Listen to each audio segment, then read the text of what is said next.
It is a Friday, September 15th. This is the EST Hangout. Mattawanek with you.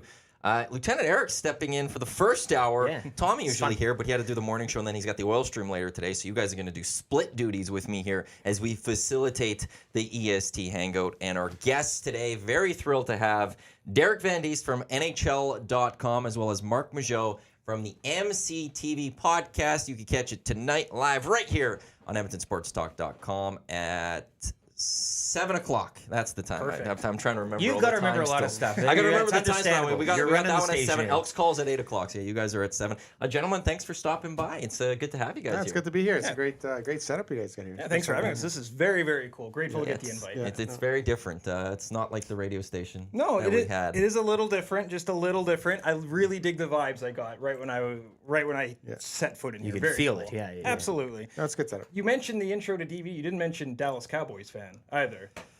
Right? Well, I didn't go to any of those. We're going to start going into the NFL, I guess, right here. So, how you guys feeling about your teams? I guess Dallas Cowboys. Well, I might as well plan the parade right now. Like You're both 1-0. Except No, it's different. It's gotta be exactly the different same feeling, right? It's a different feeling because feeling a big their win. season was over 4 plays in. But you got the win against the Bears. You got the win. Yeah, they won the battle but lost the war. Are you sure? I'm pretty sure. You're trying that. Well, no, but but the Bills are a good over. football team. How did they win? Good Josh football Allen. team had a bad game. Yeah, Josh Allen had a bad game. And I think the Cowboys look good, but the Giants look horrendous. That's just it, too. Yeah. I think it was more the Giants. Oh, my God. And I think people in New York are just like, oh, my God, these guys are going to be so bad this year. Brian Like, Dable's party. That was the whole. It was awful. Like the Cowboys just didn't. Hey, you throwing the ball to me? It's popping up in the air. I'm going to catch it. I'm going to run in the end zone. Awesome, thanks. It was like okay. They just gave him that win, and then the Cowboys piled on a little bit because it's the Giants, and then As you should. The Cowboys look good, but I think it was more the Giants looked horrible, and I think that was the. I'm excited. Nice way to win, 40-0 on the road. Sure. Hey, Division win too. Division Yeah. win. That's huge. That's, that's big too. But yeah, there's a long way to go here still. Let's not get too excited, but it was a nice start. And I don't want to make too much fun of another team's quarterback going down because I know what that's like when Dax went down. I know what that's like, and you almost have to feel sorry for Jets fans. Like 4 plays in, when he took 3 hits before he got like He was running for his life before he went down too, and you could just see that thing go pop, and everyone knew like, oh, that's an Achilles. He's done. He might be done for his career. 39. You don't come back from that. Oh, he's saying he wants to come back. Well, I think. saying is. And I don't know, Right, do at the that Jets age, with want that him back? injury. Yeah. I think so. Reading and watching all the stuff from the offseason, listen, if you take your personal feelings for Aaron Rodgers out of this, it did seem like he embraced being in New York, and it seemed like he embraced a lot of the young players. The first thing he said to Garrett Wilson at halftime was, "I'm sorry, kid." Like, it really seemed like they were invested. So I would imagine so, because it seemed like he was having fun. Yeah. It really Yeah. seemed like he enjoyed himself, even at the off-season workouts, all that kind of stuff. So regardless of how you feel, I don't think we ever want to see any greats end their career via injury. That's As a just the human, worst. like it's just, and you talk about Rodgers, we all have a laugh, and he brings a lot of that on himself. But yes, just baseline, we're kind of. Of course. But where do you bringing in a Wentz? Are you riding it now? Are you No. going to wait for him next year and away we go, or? Yeah, I think they made it clear by not getting a backup this offseason that they were going to roll with Zach Wilson. And I think everyone in this room and everyone watching has seen enough Zach Wilson to know that there might not be nothing there. Yeah. He didn't lose the game in the second half. I'll give him credit. He tried too late in the first half. Didn't get the ball in overtime, luckily. I mean, that was, absolutely. didn't need that, Took right? it out of his hands. Yep. So I think they'll bring in a vet just to have 3 quarterbacks on the roster, but I think they're going to roll with Zach, and that's going to be kind of how the season goes. With Rodgers, I think we're thinking maybe 9 to 10 wins, but now with Zach, it's probably a lot like last season, right? They were 7-10 last year. They were 7-4 at one point last year. In a And tough then- div. Like, and that's then the another wheels thing. fell off. So you just want health moving forward. But the Cowboys, it's going to be 2 incredible defenses matching up this week. It's going to be like 10-3. It's going to be really, really grinding. Classic out there. NFL. Absolutely, absolutely. Never a grind. But I like I said, I feel bad for Jets fans. What were they paying? What were they paying Rodgers? I feel bad for the. It's like $35 million. $35 million. But he took the pay cut, which kind of helps, So- I guess, a little bit. So that would. It's not like you If invested. someone gave me $35 million, I'd be happy to be there too. I'd be see how good my mood changes if I gives me $35 million. It's going to be interesting to see how he does recover, though, because at that age with the Achilles, that's the tough one. That's Kobe got the Achilles, and he just never was the same after. Yeah. When you're younger, you could come back easier. Yeah. That's weird talking about 30-year-old, like Well, that's in 39-year-old, football whatever, being terms, like, yeah. but in football, That's- Football terms, that's that's really ancient. old. Yeah. And to have to come back from that Achilles, especially like he's always been a quarterback that has been able to use his feet. Well, apparently the same doctor that did Kobe's Achilles did Rogers' Achilles. So he's probably the premier guy in the world. Yeah, the operation's taking place. It's all, so they did it the other day, and so if he can come back, I just can't see how. Well, if there's a silver lining too, is it happened in game 1. So you get the full year to recover. It's not like it happened in December. Time-wise, You know, just those extra 3 months or whatever. Same it with us might getting be. blown out in the middle of summer. I mean, Yes. I mean, there are times that things happen, and you're like, okay, well, you can kind of make something out of this, I guess. He could be there for maybe for training Yeah, camp time. next year, or Yeah. mini camps, and get going for 2024. And you We're know not as now worried. what you have to do. Yeah. Like you know, like everything's Wilson, the rest. They know now. It's not even week 1, but like literally like quarter 1. Exactly. This is it now. You made the bed. Exactly, and the silver lining too is how good the defense played on Monday. Like you mentioned, Josh Allen, he struggled, but I think we have to give a lot of credit to that defense because they Absolutely. gave him Absolutely. fits. They made an elite offense look pedestrian, really at all times. So 4 turnovers for Josh Allen. So, like you said about the Cowboys, I think they're good. I don't think they're 40-0 good every single week. I think the Bills are good. I don't think Allen's going to turn the ball over 4 times a week. This is week 1 discussion, hey? Of course. Like with Of an course. exclamation point here. Of It's just course. And kinda- I think part of it too is that exhibition season now doesn't matter. Like no one plays in the exhibition season. Like they're saying, well, okay, we're not gonna. I don't want to play a quarter or whatever. And I think that timing. I think there's something to be said for that timing and just getting out there and getting those reps in. And I think some quarterbacks can do it quicker than others. And I think that probably what is one of the problems with some of the early offenses of this week. Except they say the offenses usually get going before the defense. Well, I And think that's the weird part yeah, of this, is that yeah, I don't generally that they could figure it out before the defenses, and the defense have it figured out right now before the offense. Yeah, they do. Offense is all about timing and and those. They threw a couple blatant pass interference calls last night. I don't know if you guys saw the game last night, but it was pretty bad. Guys are reaching out and defenders. in the NFL? No, come on, That would it's never world's best happen. league. There's Hard to no believe. mistakes happening. And that's where the CFL, now look, sometimes it doesn't go well, but it's where the CFL has it right, and so does the XFL, that you can challenge those. yeah, like, Those need to be able to need be to be somewhat able to, challenged. yeah, You should be, if we're challenging some things, let's have pass interference. And the same with the overtime minigame again the other night. And I know you got the win, but I'm just saying, like, at least have a bit of let everybody kind of get a chance, and away you go. I think the CFL overtime is far more entertaining, and it's just a matter of time before the NFL adopts it, right? I mean, it's how it usually goes. well, the NFL doesn't like something that's not their idea. Yeah. That's the problem. With Well, the no, NFL. but then they make it their own, right? Then Then it's like, oh, look at this. well, we're gonna steal this from another league, Yeah, and yeah. then they're like, oh, you guys stole this from another league. But pass interference is so quick. Like, there's 2 calls: pass interference, and I think that shooting over the glass in hockey should be reviewable. To me, that's the stupidest thing ever. Did it take his stick? Did it nick off his stick? It's such a big, instead of taking a minute to huddle and talk to all 4 referees, take 20 seconds to see it and then they'll know right away. And that's what we're all seeing. That's So it. that's Exactly, it kind of We're all mirrors to what seeing the- they're all huddling, and then I'm like, well, sometimes it's obvious, sometimes it's not, but yeah, that's the one thing that. Yeah, I have no problem with the penalty, like the rule. I know I a have lot no of problem people with the do, rule. but I'm with you. Yeah. How is that not something that you could quickly Yeah, go yeah, just quickly take a look at take the a look, monitor and be yeah. like, oh yeah, no, Yeah, it's for sure a for sure penalty or penalty. not. Like Yeah. how it's all just strictly a judgment call, Yeah. but everyone else gets to watch the replay, That- except the 4 most important yeah, people to make that call. Exactly. You're sitting Okay. at home, you Is see it- it clear is as it- day, and yeah. That makes sense. The thing with the rule, and I know a lot of people don't like the rule, but I think you have to look back at the evolution of the rule. Why was this rule put in Yeah, place? exactly, yeah. It was put in place because a puck would come in the zone and the goalie would take it and flip it out. Okay, that's a penalty. Then they said, okay, that's a penalty. Goalie can't just shoot it over the glass every time the puck comes into his zone. Fair enough. Then the defenseman started doing it. Oh, we got to get it out. We'll just flip it over the glass. So I think that's with the evolution of the penalty, and it is. But continue to evolve then. Like, you know what I'm saying? Like, it's evolved so much, you got to keep continue going. to evolve.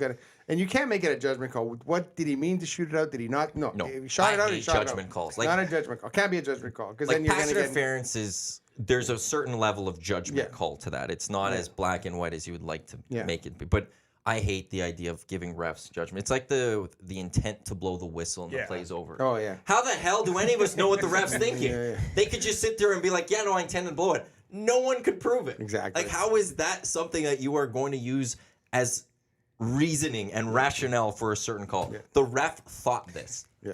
Cool. Yeah. If the whistle goes, the whistle goes. But yeah, the intent. Oh, I was putting the whistle. Too bad. It's at the point of the whistle. But yeah, there's obviously a lot of tweaks that you can go there. But I do. The game last night. I don't know if you guys didn't watch. I watched a bit of it. And I was at as the an Century offensive Casino guy- Sports Bar and Lounge, Century Casino Fort Road. You can join me every Monday and Thursday night. NFL action throughout the season, but As an offensive guy, chance to win a trip to LA for 2, Rams and Browns. Of course, that game happening beginning of December. Sorry, yeah. There we go. We're good. I'm just saying, as an offensive guy, if a receiver puts his arms up to catch the ball and the defensive back knocks his arms, that's pass interference. It happened a couple times the other night that I wasn't too happy about it. You can get in touch with us by texting us at 780-218-9999 or jump in the YouTube chat. So I just want to get back to the Jets. Like, you don't have confidence now, because that is a game where, like, Josh Clausen, who's a big Jets fan, we were texting a bit through that game, and he's still confident. Like, he said it afterwards. In that division, we're too, fine. We'll be good. This defense will be good. You game manage Zach Wilson. We're gonna be fine. He says. It's great theory. Are you like that, or do you now sit there and go like fully like, no, I'm on to 2024. Hopefully, this defense could just keep things. It doesn't make it a 2-win season. No, I'm still confident. I don't think I'm that confident, but I'm still in like stage 4 of my grief. Like, it's still hour 80 after this happened. Yeah. So I have felt every single emotion you could possibly feel since Monday evening. I think the dreams of division, at least in my head, were small to begin with, but I think those are kind of gone now. But I do think the defense is good enough to grind out maybe 8 or 9 wins if you get lucky. It is a murderer's row the first 5-6 weeks. Like, you have Dallas, you have a Eagles game, you have a Chiefs game coming up. Like, it's a really tough stretch. But schedule does kind of open up in the second half. So I know it sounds so bizarre for a Jets fan to sit here and be like, I still believe after our star quarterback went down. But I do think that defense is elite enough. We've seen teams get further with poor quarterback. Like, I know it's been a while, but remember the Bears made the Super Bowl with Rex Grossman at quarterback? I know that was 17 years ago. Well, the Broncos won with Peyton Manning. And, like, Peyton wasn't Peyton. Yeah, of They course. got there because they had one of the greatest defenses we've ever seen in football. It was They right win up there. championships, they say. That's what it is. I know that's a trot So if you have a great line, but- defense, they can take you quite far, especially with the added playoff spots that the NFL has added. So Can I just ask if I know it's early, 80 hours you said, what were you doing? Where were you? I know you're watching it at home, at a bar, because it's 2023. We're all living online, and whenever something happens in sports, you look for the reaction videos. Yes. Teams winning, teams losing, smashing TVs. Did you smash a TV? Were you at home? If you can, and it's not too soon, what were you doing when that happened? So I was at home. I had banked like my entire weekend around Monday Week 1, night. you are pumped. Waited. I had to watch the Thursday, the Sundays, just waiting all day. I was at home. I had my new Quinnen Williams jersey on. I had my new cap on, which you can purchase at proamsports.ca. Love it. Love Squeeze it. those I in. love Pro Am it. Sports, fill your fan cave. I was watching it at home, and they deferred. Bills get defense look good. I'm like, okay, here we go. Then my wife sits down beside me, and we're watching, and then I don't think I said a word for about 45 minutes. I didn't smash anything. You sat. Yeah, I just kind of had this ghostly look on my face. No smashes, no anything. She quietly went upstairs after about probably 10 minutes of The silence. spoke, yeah. And then I think she went to sleep early on. And then, of course, what was so wild about Monday is like 6 things happened in that game that were wild. Like Jordan White had 3 pickoffs. Yeah. The doink field goal at the end of regulation to force overtime was wild. yeah. And then the Xavier Gibson punt return. I woke up the entire neighborhood. I was screaming so loud. So it was the lowest of lows to the highest of highs about 2.5 hours later. Did you guys hear about that bar? I'm not sure where exactly it was. Was it in in Wisconsin? Wisconsin. Yeah. Wisconsin. So this bar in Wisconsin says, if the Jets lose, the tab is on the bar. And they're doing this all year. Apparently. That's crazy. Like if they tabs on the bar. So all these people rack up these tabs. When Aaron Rodgers goes down, they start racking up these bar tabs, these massive bar tabs, and then they have the punt return in overtime. And there was a TV live on studio. You could see it, and they could see everyone go, "Oh no!" Like we got to pay these massive bar tabs now. They're like, that's crazy. Like that promotion. How much money would the bar lose? So there is, if you actually read the flyer, there is so much fine print. Oh, yeah? There is a ridiculous amount of fine print. It's something like Rodgers has to start. The Packers can't be playing. There was a lot going into that. So I don't think they're going to be raked over the coals too much moving forward. However, they probably had a great Monday night if everyone had to pay their tab. Well, we're talking right? about it here. I mean, that's Yeah, you get a couple wins there. You're probably getting extra cash that pays for the other ones. And now this one paid for everything that you you're would set have now. possibly had because like that waking up that next day, you have two headaches basically. Yeah. One, you're just like, oh geez, how much did I drink? And then also, oh my god, how much did I spend last night? Because I thought I was gonna get it for free. That's absolutely hilarious. But it's hey, clever promotion. But is. Well, it's like that Browns thing. It was with the fridge. or whatever. Oh, yeah. Once they Right, win the right. first game, it would because they were losing all those games, that's and once right. they win, the fridge would open and all the bars would give away free Bud Lights or whatever it was. Do you guys know who they beat for that game, by the Was way? it the Jets? Oh, It was the boy. Jets. It was the Jets. Hey, when the Dolphins had their run of almost having an 0-16 Oh, yeah. season, the only loss was win was to the Ravens. And that was a missed field goal or a punt. It was something wild, right? Yeah, that's right too. That's when maybe. Tony Sperano was coaching the Miami against Dolphins. Brian Billick's. Yeah. Baltimore. And that Ravens Those team were the actually days. almost, because I think that might have been the same year as the Pats going 16-0. Oh boy. And the Ravens almost won the game against the Pats when they met. If Brian Billick didn't call a timeout when they stopped them on 4th down, they would have beat those Pats. Not like I remember. No, these no, things. why would you?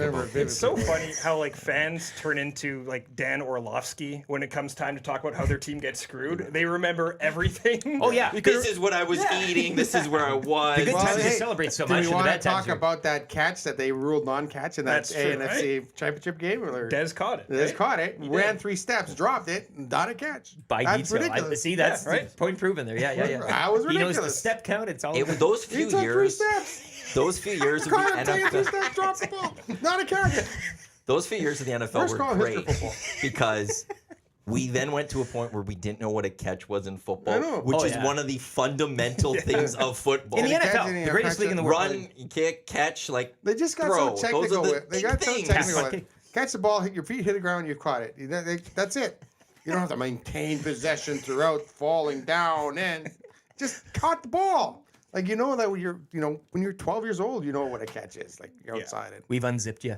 We've totally. Now I'm mad about that. But that was I'm against, glad Roger that was got against the Packers.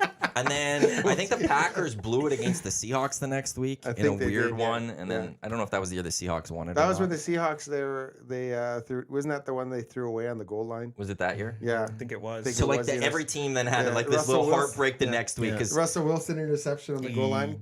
You have the greatest running back of the season on behind you, and you don't give him the ball. And Yep. we're just gonna throw it here. there was We're a gonna throw great slap. Washington Post piece done at that time about how Bill Belichick baited Pete Carroll into throwing that ball because he didn't call a timeout or something when Pete Carroll would have probably thought the average quarter coach was going to call a timeout here. And like I think it's still go find it. I think Adam Kilgore or something like that wrote it. It is a great little write up of how it seems like maybe Bill Belichick baited Pete Carroll to do that. There was also a clip, I think NFL Films had it, where they showed NFL Films is phenomenal, right? They film everything from the start to Give the me end. a CFL film for crying out Yeah. loud. I mean, yeah. And there was a clip that they showed the Patriots basically in like August predicted like, hey, if the Seahawks do this, you have to cut in here. So I think we give Belichick a lot of credit for the stuff he pulls off, but yeah, coaches are lunatics in the best possible way. You're right. Think of Yeah, all those it's things. an obsessive type of. Yeah. You got to think about all the scenarios. Yeah. I got to get into the inbox quickly here. A couple texts I want to get to.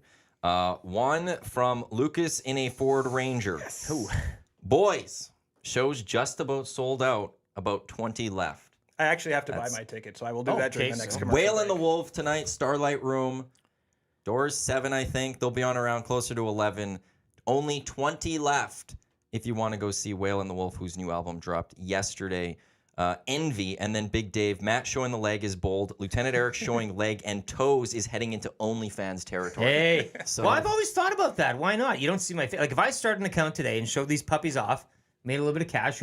What's the fault here? Of course. right? Like I don't care. Hands, feet, Whatever who cares, works, man. Right? Whatever Like works. as long as the face ain't out there. Make some money. I'm empowering you to do that. Thank You you. have enough rooms here. Thank Do you you. think that there's a market for yours? I of floated the those? idea and people look at me. I get this blank stare and I'm like, well, what? Give me some encouragement. Thank you very much. The internet's, Look, internet's it's weird, You man. Right, make but, money like, I however you can make understand, money, like, right? Like, Guys are stupid, so I could see them wanting to pay for females of those. Sure. You think females are, or you don't care who's purchasing? I really, as long And as you I think get the there's money, enough crazy? money account, boom. Like I need that So money. what's the cost? Like, what are we selling these pictures for? Well, but I mean, look, What do you think? I take care of my. Yeah, You go for petties. These aren't working hands, you know. These are about as smooth as you're gonna get. So I mean, I take care. I think I could get a pretty good coin for these things. But what's the average streamer a month? Right, $9.99. Oh, we're talking video here. Oh no, I'm just saying that's how much people pay for Netflix a month. What if you opened up a monthly? Put in like some Jello molds, you know, and kind of get all around in there. Well, I'm glad you're enjoying the show, the free show, until I start charging. So get it in while you can. Big football tonight. 2 big games tonight. Golden Bears out in Saskatoon take on the Huskies, by the way. You can watch that on TELUS if you have TELUS. That's at 7. And then Elks taking on the Rough Riders.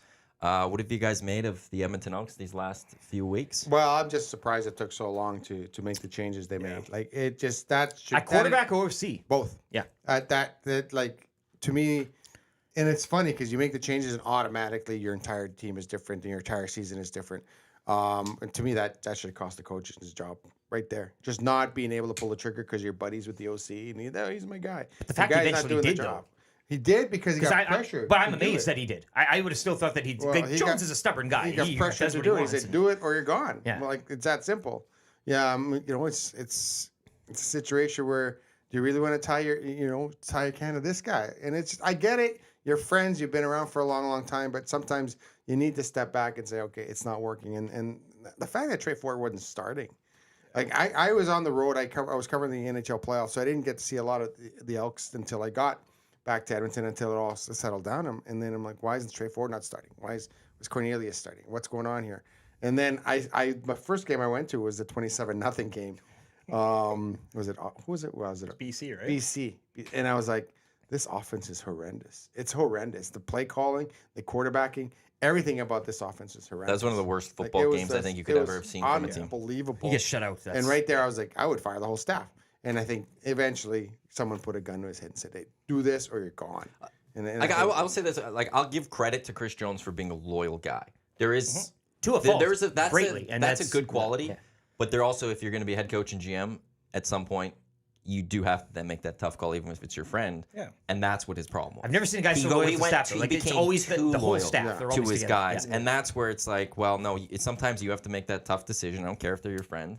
Yeah. You're not seeing the results. No one's seeing the results. Yeah. So you have to make that move. And you expect your players to perform at their best week in and week out. How are you not expecting that from your coaching staff? If a player plays poor for a couple of weeks, you're cutting them or you're starting someone else. Why aren't you doing that with your OC? Yeah, exactly. It took way too long. But I think the money with Cornelius too may have weighed in on that as well. And a public perception of, hey, you've given this guy this, extension guaranteed stuff, and then you want to kind of hope, and I know it wasn't happening, but okay, I'm not a Taylor Cornelius guy. True. Dusty is. Yeah. And he's been saying this. So he keeps going, what would Taylor Cornelius have been? Dusty's a every guy as well. Dusty, like, I got to say this. I love Dusty. Yeah. I love Dusty. But the horses he picks, you got to wonder what he the Cornelius, like, where he's, like, he wants to, what would Taylor Cornelius have been under Jerry's job? No, Cornelius is and I'm just surprised Chris Jones never, if they were going with Taylor Cornelius, didn't at least give that a try before, like, didn't go... Yeah.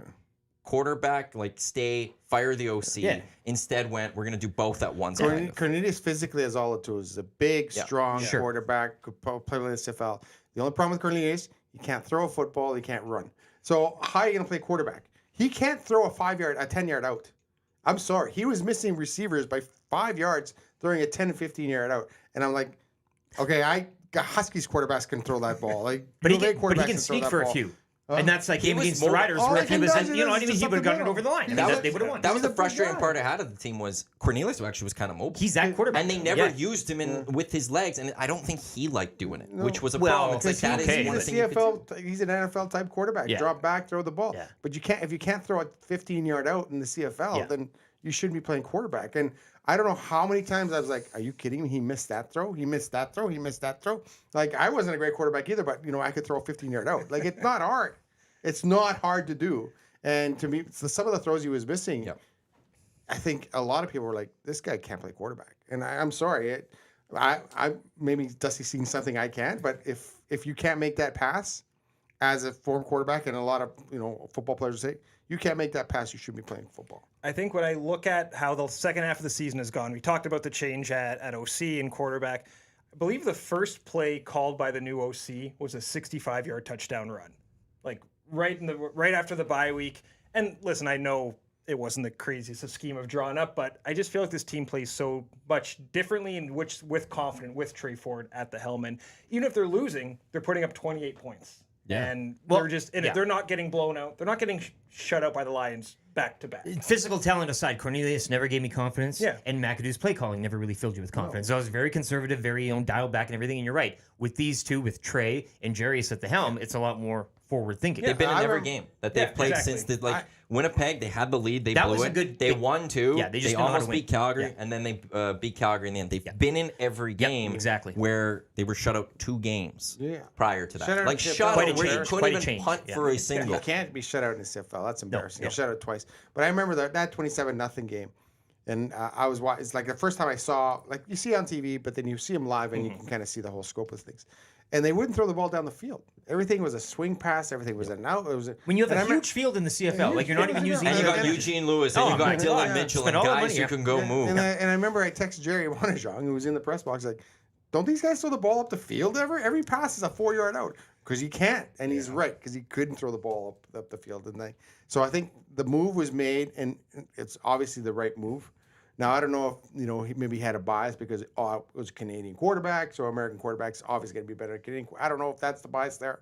But the guy they have there, they can build something with him. He makes and he can create his own shot. If something's not there, he'll just take off and run. And he's not going to the NFL. Like, nothing against him, right? Like, it's one of those cases where it's a good It's not Nathan Like, Rourke. you're exactly. Yeah, so you can really build and view a long career here, longevity. No, for sure. He's not going to the NFL, and nothing against him. Again, we preface that with being like, but that's just how it is. It's but to find a guy like that can stay nowadays, like that's tough to do, right? Yeah, and Nathan Rourke will be back. Not this year, next year. Yeah, it seems like a Ricky Ray type situation. Gone for a little bit. Why would you want to hold a clipboard or be on a practice squad? At that age, too. You're getting paid a lot more. Right, but at that age, the money, but if you're never going to get a shot to be on the field to play, would you? What the hell? I think he turned some heads. He may get a shot somewhere else, but eventually he's going to come back because as the practice squad quarterback, they don't care about you. No. So their guys are teeing off on you in practice. They don't care about the third, So I think that's what happened to Ricky Ray. And when Ricky Ray went, I remember I never thought Ricky Ray would succeed in the NFL just because he didn't have the big gun, he didn't have the strong arm, he couldn't run, right? And he wasn't a particularly tall guy. And I remember when I was having this discussion, one of the writers for the Elks, it might have been Vicky Hall, it might have been someone else, it might have been one of the. Oh no, he's gone for good. I was like, no, he's off. He'll be back next year. Gone for a year, right? Yeah, he's gone for a year. He'll be back next year. I remember trading for Ricky Ray every year in Madden and having as my starting quarterback. I didn't care that he had a 68 rating or whatever it was. He was going to be my starting quarterback. And we're going to win with him.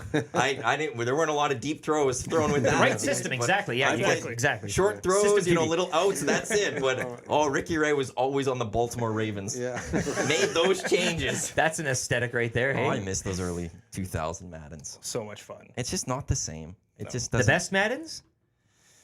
The best Maddens Or are you going back to like Sega I type think of... 04, that was the Vic cover. Yeah. 06, I think was McNabb. And then 05 was Lewis. I think that's my 1, 2, 3. The best Madden is the one where you're like 14 years old. Yeah, so to me, it's 03. Yeah. I think Marshall Falk was on the cover in 03. Yeah. That was one for me. Yeah. I actually recently retired from Madden. I'm too good at Madden. I had to take myself out of it. I've been playing it for 25 years. I've beat the game. So I had to actually officially highest retire. level? Yeah, I play the same Dynasty mode or whatever. Tournaments online and you kind of take it out of your home? No. All Madden. I win every game. Yeah. I just had to put it down. I'll be back eventually. The college games are just almost, to me, they're now too good. It's too good. I like it being the college football games though. That's where it's at. When that comes back, bring it back. Oh, those were the best. And you have the whole mascot game. Oh yeah, Brutus Buckeye running around there, taking people's heads off. I love those college games. College games better than Madden, in my humble opinion. Yeah, and I can't wait for the new one to come out, whenever it does come out. Is there word on that though? It's been long rumored. Well, isn't there an issue with college? They can't because they can't pay the players. Now you can. But now you can. But now you can. So they gotta, I think, figure out a way to there's no players association in college football. It'd be number 10 how do you for Texas get all or these whatever. players signed? I think that's the thing that EA is trying to figure out right now is we can't just go to, I don't even know who the head of the NHLPA is, Marty Walsh or Welsh, whatever it is. You can't just go to him and be like, let's have a conversation. Yeah. You got to find a way to get to every agent so I think that's kind of where it's the stall You guys for the NCAA. ever been to a live college football game? It's Yes. on my list. It is the my most next one to boring do. thing in the world. What? I'm not even come kidding. on, What? man. Let me tell you we this. Let me talked tell about you this a Where'd few you go, times though? this Where'd week, you go? and this is the first time USC, someone I've said, been at USC and I've been in Washington. Okay, the problem Oh is my they God. have Luke's gonna 3-minute love Lucas breaks. is driving in right now. He's going to They come have and scream. 3-minute breaks after every possession because they got to pay the bills. And you watch college football games, they go 4 hours long. They do. They go 4 hours long. Now, I get this. The intro is awesome. You know, they have the intro. Everyone's, oh, yeah, awesome. And then you sit there for 4 hours. You watch 3 plays, 3-minute break. 3 plays, 3-minute break. 3 plays, 3-minute break. It was like there's absolutely no flow to that game. Like there's absolutely no flow to it. And you can't even buy a beer. Like that's ridiculous. Well, that's why you have to go to Are the you tailgate kidding for it. me? But that's college. But that's changing You know a bit in what? the States. That's the but funny part about it. Though. You can't buy a beer in the stadium, but you walk around campus before the game, and all the kids are just absolutely. They've been drinking Guns. since 10 in the morning. I'm like, what? Like this makes no sense to me. well, Like, makes no legally, But sense. you and- get guns So I with get them, there, it's and like, then oh, you go you to can't the have a game. beer. That's the Hey, thing. we have an $8 lemonade you can buy. I was like, are you kidding me? Like, I think you did this all wrong. I You're went like to one of the. USC. You're like one of the. I went too. It was a great time. You're like one of the only people that I've ever heard come Yeah, I back know. and say I was at a college It's football a game blazing and I went to USC in Washington and it was the worst. Like My brother went to Washington. He's a That Huskies made him a fan. Now he's Huskies going fan biased, because but of he had But a that's hell why of a he's a time with the Huskies boats fan. and all that, or whatever they do. Well, the I guess, Armada. but the game itself, like Okay. I'm a football You're guy. talking about I'm sitting there watching, watching the sitting there game. watching I the understand, game, okay. and I'm like, There's room for this, We got so. another 30-minute break. We got another 3-minute break. Another. Why do you think football games last 4.5 hours? College football games last forever. They are. but they're long. exciting. They as are. hell. But when a game starts at 10 on Saturday and it's still going at 2 and 2:30, Exactly. That's the I will problem. say they are just a hair too long. You know, they're way too long. Well, they tried changing that, but it hasn't worked. What did because they they change? have to pay because they're getting The money. No, Yeah, the but money the they money. changed was because what happens is when you get a first down, clock stops until the chains get set. They got rid of that. They have a running clock until the final 2 minutes of the halves, I think, and then they go to that rule. And they thought that would speed up the games, but somehow they just added more commercials. Yeah, they just added more really commercials. Like and it's a 3-minute. Some guy runs onto the field with a clock. It says 3 minutes on it, and everyone just stands around waiting for that clock to count down. Then let's count down. Okay, next team gets possession. They punt. The guy comes out. 3 minutes, and you're sitting there going, "Are you kidding me?" But the Like, band. Like that didn't get you The going. band's at halftime The and- atmosphere didn't get there's the student the band's in the stands playing still. Yeah, the atmosphere is okay, but like in terms of watching the game itself, I'm there to watch the game. Were these night games or after? Like, No, was it it? was night game. Okay. It started at 6 and Okay. everything ended at midnight. You know what we got to do? We got to get you out to Foot Field for a Golden Bears game. Here we Because go. that Yeah. experience I love That Golden it's Bears. changed. It has. I love It's- Golden Bears. You and I football. went to a real ripper were last year against U of S. You know what? Right. And I got to get there this year because now I don't have to worry about covering it. I can just. That's the Go as a beauty of fan. working with the NHL now. I'm a fan. I've turned into a fan. pretty nice, isn't the it? basketball was awesome. Welcome back. Yeah. The baseball was great. awesome. Like it was just great. I'm just enjoying these sports as a fan, and I don't have to worry about covering them. You Like, feel like you're 12 years old again a little bit a little sometimes, bit, right? yeah. Bit of like- giddiness too, Yeah, and yeah. I have an 8-year-old nephew that I take. perfect. So I know. So Living I it take together, yeah. him to all these things, and he loves it. He's become a sports guy. Awesome. Last week the Prairie Pern was in town, so we went to go talk to Jake DeBrusque. Nice. And I said, hey, I'm going to go talk to Jake DeBrusque. You want to come? He goes, he plays for the Bruins, right? It's like, yeah, the Bruins were the best team in the league last year, and they lost in the playoffs. I'm like, 8 years old. He's like, oh, okay, I guess that's the age they start to get it, Of right? course, yeah. Like 7 was too young. He just loved the Oilers, but like now he knew about the Bruins. He knew about Jake DeBrusque, and he's like, so we That's went to go awesome. talk to Jake DeBrusque. Very cool. So yeah, so he's getting to know the players and stuff. And it's funny. He told me cool stories. Like when he was younger, when he was I think kindergarten or grade 1, they started talking about the Oilers in class, and he said, "Oh, my uncle talks to Connor McDavid every day." The teacher didn't believe him, and the kids didn't believe him. Sure, he does. No, he does for real. He talks to Connor McDavid every day. He works for the newspaper. Talks to Connor. Okay, whatever, Emerson. And then apparently there was a scrum, and his teacher saw me in the scrum because I pick him up from school every now and then. Okay. So, because my sister and her husband, they work till 5, and he gets off at school at 3. So every now and then I got to pick him up. And his teacher goes, Emerson, I saw your uncle on TV. And he goes, and this I love the wit about my nephew. He's like, oh yeah, what was he doing? He was talking to Connor McDavid. Just like, Smart kid. I told you, like just like. So now and then he's starting hockey again. So he's playing hockey. He goes, oh yeah, all my friends know you work for the NHL now. Cat's out of the bag now. That's how Yeah, we're yeah. back now. We have Marc, Majeau, and Derek Van Diest here on the EST Hangout. Matawanuk Lieutenant Eric with you here as well. I want to get through just a few messages in the YouTube chat. Rip City Steph saying DVD, bring in the heat. Lucas is tuning in. He says, get him out of here, send him home, and ban the man. DVD is drunk right now. There's the Huskies fan, Lucas, that is not happy right now. Raider Jesse is texted in. Hey. I haven't talked to a Raider in a while. Love him. 04 Madden was the best because Tony Trudeau had the radio show in Dynasty that had crazy immersion. The player development was perfect. That radio show is great. Now, Bears, speaking, are you calling Bears game? Edmonton Bears football. Yeah. That was a big game against Manitoba last weekend. Huge win. And that, like, speaking of the crowd, and we're getting to that, like, Well, they Mooner sent me the text, made the and then Dinos it extinct seemed- in week 1. Yes. And then But they go it- do what they do against Manitoba at But home. Footfield was packed, it seemed was like. awesome. And it was, the student section was in full force. The side that we broadcast on was absolutely jam-packed. You felt it all night. I've only been around the Golden Bears football program for 2 years, but my broadcast partner, Doug McLean, said it was one of the best crowds he has ever seen. And just, and they were treated to a win, right? They're 2-0 for the first time since 2015. In a real 2-0? A real I mean, this 2-0. is not Well, just... we had Jay Milne on, who's an alumni, and we asked him earlier this week. He says a legit 2-0 team. No, they have not backed their way into anything. They have a quarterback in Eli Hetlinger who can sling the ball all over the field. They got a running back in Matt Peterson that just seems like an automatic 5-yard. Don't you just have a running back and an offensive line where everyone in the stadium knows you're going to hand it off to the running back, and he still just runs it down your throat for 5 or 6 yards? That's what they have. They have weapons on offense at the receiver position. It's going to be a real tough test tonight, as the Huskies are a very, very good team.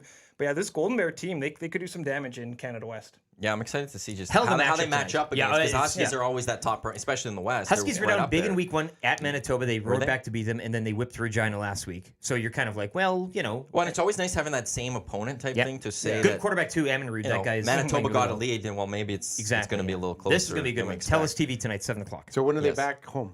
Next 29th. They're home. It's not UBC, but they're back the end of September. September Maddie, you busy? 29th on Friday. Regina. Regina, that's who it is. Go? Oh, if I'm not busy, I'm heading there. that's gonna be a good one. I was sad that I couldn't go last Friday. I ended up golfing, so I had plans for that, and then I was like, Those damn are it. fun games. And then Mooner sent me the text of the picture, and I was like, oh, damn it. Thanks for sending that to me. They're Now, fun now I games, feel and jealous. the kids are getting in for free right now. Like, you get a, is that how it works? I don't know, actually. They how have it works one for game, students. I think, where the students game? get in. That's the game we went to last year. I think university kids got in free for That was a one. wild night. It felt like there was a lot of kids there. And it was first. That's good But to that's see, the though. way. That's how you build your program. Of course. You let these guys. When I was, I'm going to date myself. This is how when I was going to university, they didn't have footfield. They played right outside the Butterdome. Remember that? Oh, wow. What was it called? Varsity Stadium, whatever they called it back then. That seems about right. yeah, right. Everywhere it's Varsity, Stadium. yeah. Varsity Stadium. It sounds right. So it was, you could be on campus and just walk over and watch the football game, which was pretty cool. Now you actually have to make a trek over to football. It's not a trek. You can get on the train and be there, whatever, in 10 minutes. But I think it's important for the campus to get excited about, this. We took the train, and it was We took there it, was and fans. it was packed. That was a fun train, And Like, that's when I you realized make like, all these students are in their green and gold U of A apparel, and I'm just thinking that for the Elks, they're all wearing green and gold. They're all on the train going south. How do you get them to get on that train wearing those same Exactly. colors going north? Exactly. Because it stops You got right the route. outside of You got Caldwell the route, Stadium. yeah. They know how to get on this train. How do you convince But them? that's This a- weekend is the campus clash for the Elks game, where I don't know what the promotion is for it, but I know they're aligning with all the university and colleges to But try to going get to people. Rough Rider games too, it's about the journey. You get to Yeah, of course. in more college football too, like the pregame game and the tailgating. You get to the game, you're like, well, now it's kind of starting to be over. It's that fun train ride or bus ride, whatever it is, prior to that really kind of amps things up and gets the energy. the going. pregame. That's the this is funnest part. That's the for me. thing. And I'm going to football games now with my 8-year-old nephew, and I want him to be a football fan. He is. He loves going to the Elks games. He loves going. But when he was 6 or 7, all he wanted to do was catch a football. That's all he cared about. And I think, and I noticed it last. They got to throw more footballs into the stands for these kids, because I think every kid should be walking out of there with a football. Like, I don't know whatever their cost, but they do it when they have to score a touchdown. But I think they should do it at breaks. They should do it all the time. Like, if you have one football left over that night, that's one too many. You should have thrown them all in the stand. And I think Canadian football, whether it's Prairie Junior, U Sport, CFL, or whatever, the best part, and we've heard Elks fans, right? Going on, we talked to Turf District, and I can't remember who had the Dylan Mitchell gloves. But you there's no velvet ropes. I think like Superfan you can Mike's touch the heroes, and for your nephew at that age, I mean that's huge. is huge. If you can go on and see some Golden Bears players or talk to them, and they're probably pretty all receptive and everything. I mean that just Again, getting the kids, right? Growing that. You gotta- and you you can gotta do it start here. with You that. can't do As a that. kid, I always wanted football. That was the goal of That was doing the that at goal of USC, was going to the- try to get a Yeah. That football is to bring home, and I still had a the bunch goal. of them. That is still the And goal. You go to the game. that's If as you a kid. didn't get a football, it was a bad night. So, and then I was like, he didn't come to the game, the Cow game with us. His mom had set him up on a play date or something. I can't remember. But we went, and I was like, that's the thing that crossed my mind is they're not throwing enough footballs in the stands here. They got to throw more. Like they can't just do it at a touchdown. More balls. More balls. More balls. More of those little, and that's what the kids want. That's all they care about. And That so- and getting on camera. Yeah, well, As a that's kid, I another remember one. trying to always get on camera. man. Try to find a way to. But, and, Be and provocative. also, Yeah. if you're an adult and catch football, give it to a kid. Like Baseball, that- too. that's Okay, the but one- here's That's That's go the to this. one Oh, thing here we that go. Hold bothers up me. a second. I saw some guy, and if you're listening, I saw some guy in a hoodie. Look at the camera. Right there. I saw Yeah. some guy in a hoodie. He was hoarding all the footballs. He had about 10 in his hoodie, and he was come hiding them on. all. And I was like, if I wasn't with my nephew that night, I would have said, dude, what are 10? you doing? Yeah. You can get one though. Like Okay, here's the if you're one from question. Hangout, you I can don't get know, one 10. question about this. That's What if, like, I have nieces? What if I caught a football and I want to bring it home to them?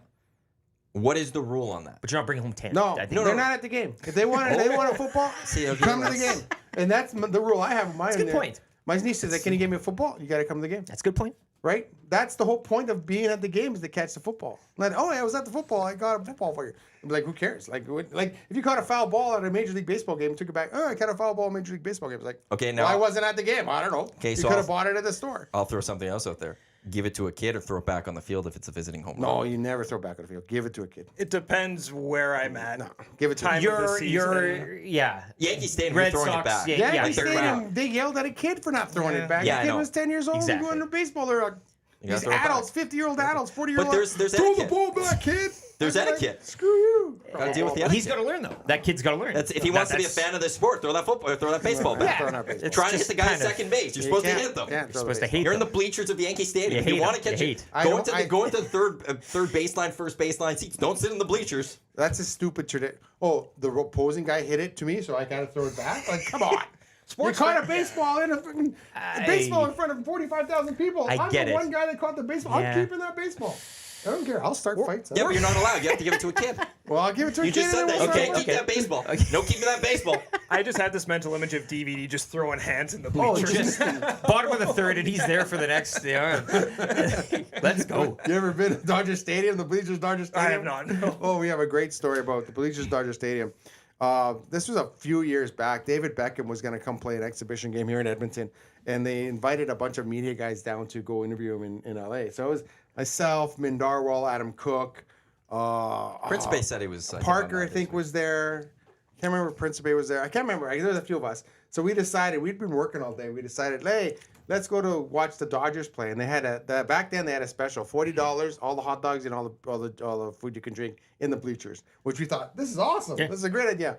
Not so awesome because literally the bleachers in Dodger Stadium are and I've been to Brazil, I've been to Argentina, I've been to gay soccer games in Europe. I've never been as scared in my life as sitting in the bleachers at Dodger wow. Stadium on free hot dog and free pop day or whatever, because it just became one huge food fight. It became one massive food fight, and there was fights all breaking out all over us. So finally I said, guys, we need to go sit at the top row, because if stuff happens, I don't want it happening behind me. Yeah, I want it right. happening Yeah. all in front of me. And they're like, yeah, that's a good idea, DVD. So we go to the top row of the bleachers, and it was like fight after fight after fight, food fight. And you'd come in, you throw 3 hot dogs at a guy, just go back in line, get 3 more. It was like this, and it's like they no longer do that promotion. I wonder why. Because it was like unbelievable. And I had like 4 Dodger dogs myself, but I'm like, oh my God, this has turned into such chaos. What's even the promotion? In the- You're losing food hand over fist here. What It's are all you you can getting eat. people in the gate? But I mean, You're yeah. getting people. I did that at an A's game once. But what a waste of food. It Like, was I mean, you're bringing all $40. this. Well, those people. Did it But fall like off for the the back other of a people, you're truck, just or- eating But this. It's like the Falcons. They sell it for so cheap. It doesn't really matter Yeah. to them what No, they give sure, because yeah. it's not the entire menu. It's very It's just limited. the hot Just the dogs, dogs and nachos, and I Right. think and they it just was then they sell extra tickets. and it Some was people the cheap just stuff, come. yeah. the cheap stuff, and it became a massive food fight. But I remember I was talking. I think it was Min or one. I was like, guys, and it was funny because you're just kind of watch. I didn't even see the game. They were playing the Colorado Rockies. I didn't even see anything. You're watching. It's like, oh, fight broke out there. Fight broke out there. Fight broke out Head there. on a swivel. And it was like total head on. It's like we got to go to the top step, guys, because I want everything. And I got this fight because I used to have bouncer friends back in the day, and they would say if a fight broke up at a bar, just put your back to the wall. Yeah, wallflower it. Yeah. Stand your back to the wall and watch it all happen in front of you. So that's came into my mind is like, okay, we got to go to the top. We got to go sit at the top bleacher, and I swear to God, like I've been to Boca Juniors game in Argentina, which is a little scary. I've been to World Cup games in Brazil, and I've been to Europe. Europeans are crazy, by the way. The European soccer. Like I was in Liverpool. Lucky I was in the stands, not in the cop. You in the cop? No. No, are you crazy? Okay, so tell me, who did you see? What was the game? I'm glad you guys getting this because Rip City Steph wants some soccer talk with us, Yeah. especially with you two go. here. Yeah, It was actually it was a preseason game. It was Okay. Valencia was playing. Oh, yeah. And they came in to play Liverpool. My friend was in Liverpool. Said, let's go. He had a membership. We went and we sat to the cop was here and we're here. And again, it was one of those. It's all standing room in the back, right? You can't go anywhere, and you're just watching stuff go down there. It's unbelievably insane. So, but yeah, like Dodger Stadium. It's a great experience now because nothing happened to us. We were fine, right? 5 Canadians sitting there watching. It's a story you can have on this. Yeah, watching it all go down. But no, the Liverpool thing was interesting because in Liverpool, I've never the way it's built. It's like you go in. It's all concrete, but it's one person at a time. So you're going through this tiny little turnstiles hallway. Tiny little hallway, and then you go out, and then it's that same thing as you step out onto going to your seat, and then the field kind of opens up in front of you, and you're like, this is the greatest best feeling thing Have I've your ever big seen. clubs. Have your Old Trafford and your Anfield. I want to go to Luton Town. You've seen this, right? Yeah. That little statement. You go past people's houses, and then you go. They're hanging laundry in the garden, and you walk past, and you can flip them the bird or whatever. That's what it's. Yeah, That's where it's those at. little stadiums That's in football. Those I little love that. stadiums in England or in Europe are fantastic. There's a lot of fun, and then back in the day there was no. And just in the security. middle of a neighborhood. Yeah. Like just smack dab. Like, what are those places like on game day? Yeah, that's- like they're- morning, probably 24 hours of chaos, right? Absolutely. That you love. Well, Yeah, because yeah, you have because you can't drink in the stadium. Okay, Right. and that's the one thing I remember when I was at the World Cup. I was at the World Cup, and they made a big deal about Budweiser not being able to be served in the stadiums. And it's funny because all the European people were like, "Yeah, so you can't do that in stadiums," and all the South American people were like, "Yeah, so we can't drink in Brazil." So it was interesting. So I remember the first time I went to a European soccer game, it was a European, and I'm drinking Carlsberg non-alcoholic beer. Me and my buddy were just pounding back these Carlsberg. Guys are looking at us like we're a bunch of idiots, right? And then finally, I was like, after my 6th one, I was like, I'm not feeling anything. And then some Italian guy goes, "That's because it's non-alcoholic." And I'm like, dude, we're dropping $10 a beer, 10 pounds of beer, or 10 euros a beer, a non-alcoholic beer. You get a bit of a placebo effect, though. Maybe. It was nothing. And the guy goes, "They don't sell alcohol in the stadiums here." What? Has And that then, changed?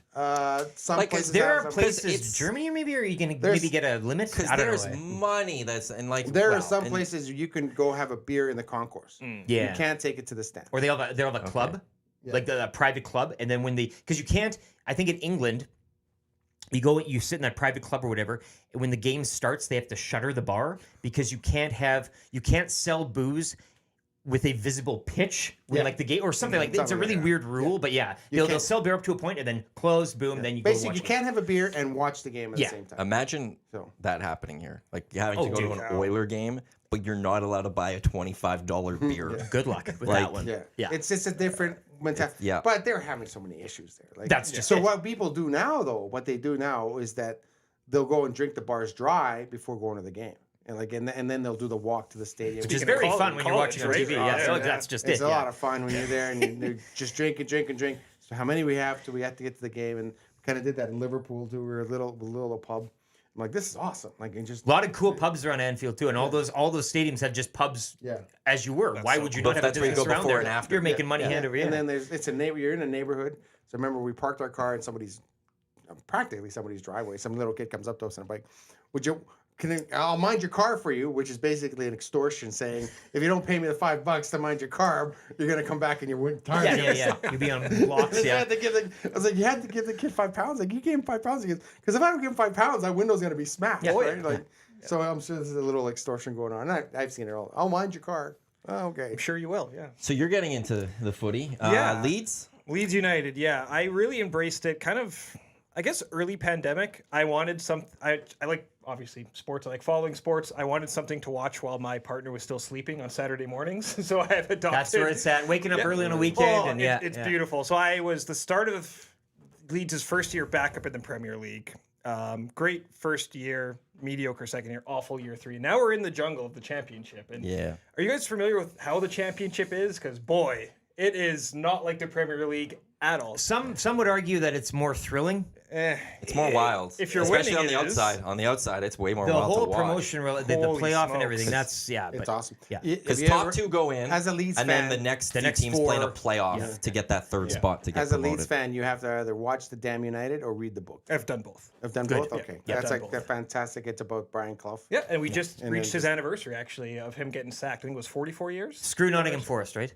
Absolutely, yes. So Brian. Oh, Clough, you're really embracing I this. know, You're I really love it. going all I in. am. I love it. So okay, so Brian Clough, are you familiar with him? I don't know Okay. much of that one yet. Okay, cocky young coach comes in, takes over a big club, basically gets into it with the players. 'cause Remy he's was so the, cocky, whatever. Yeah. Brian Clough, Dallas Aikens, and that's the. And I swear to God, that's the comparison I made when Dallas Aikens showed up here.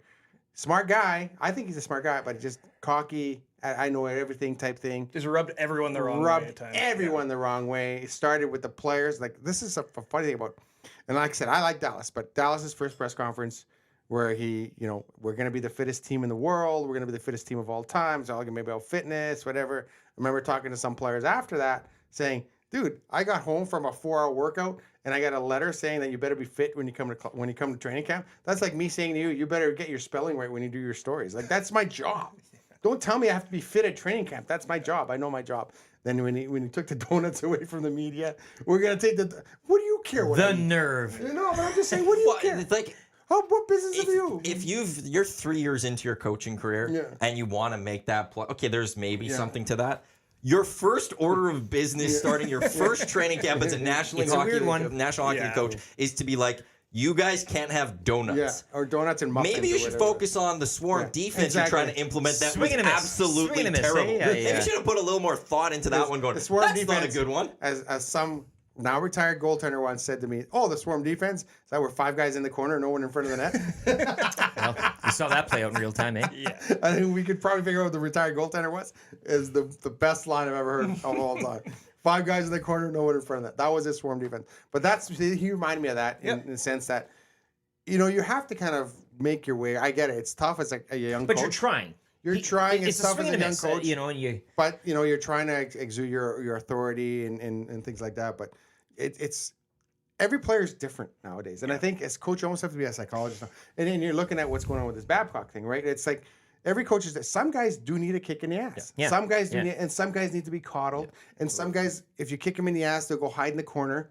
Right, and then if some guys, if you don't yell at them, you can't get anything out of them. Some guys, if you challenge them, then they're like, you know what, screw you. Everybody's like, different, yeah. Some guys you could call out in the media and they accept that. they accept Some that. guys you've lost them They're at sensitive, that point. right? But in And I Dallas think- Aikens' Gotta defense, balance though, all and that's of a them. weird phrase to say. He gets no defense. No, with but me. if you had somebody beside him say, "Hey, I don't think the donut thing's a good idea," like you can also if we put everything aside and just say, "Okay, where was he thinking and where did he want this to go?" It was good intention based. It's just the delivery. Again, you can say things, you can have an idea, but the delivery and the execution, you fail, you're done. I mean, listen. I don't need any more donuts than I've had in my lifetime. No, I no, get and that. that's- it's But not this even is that the- thing, this but is the the thing, swarm it's a defense is- control yeah. thing.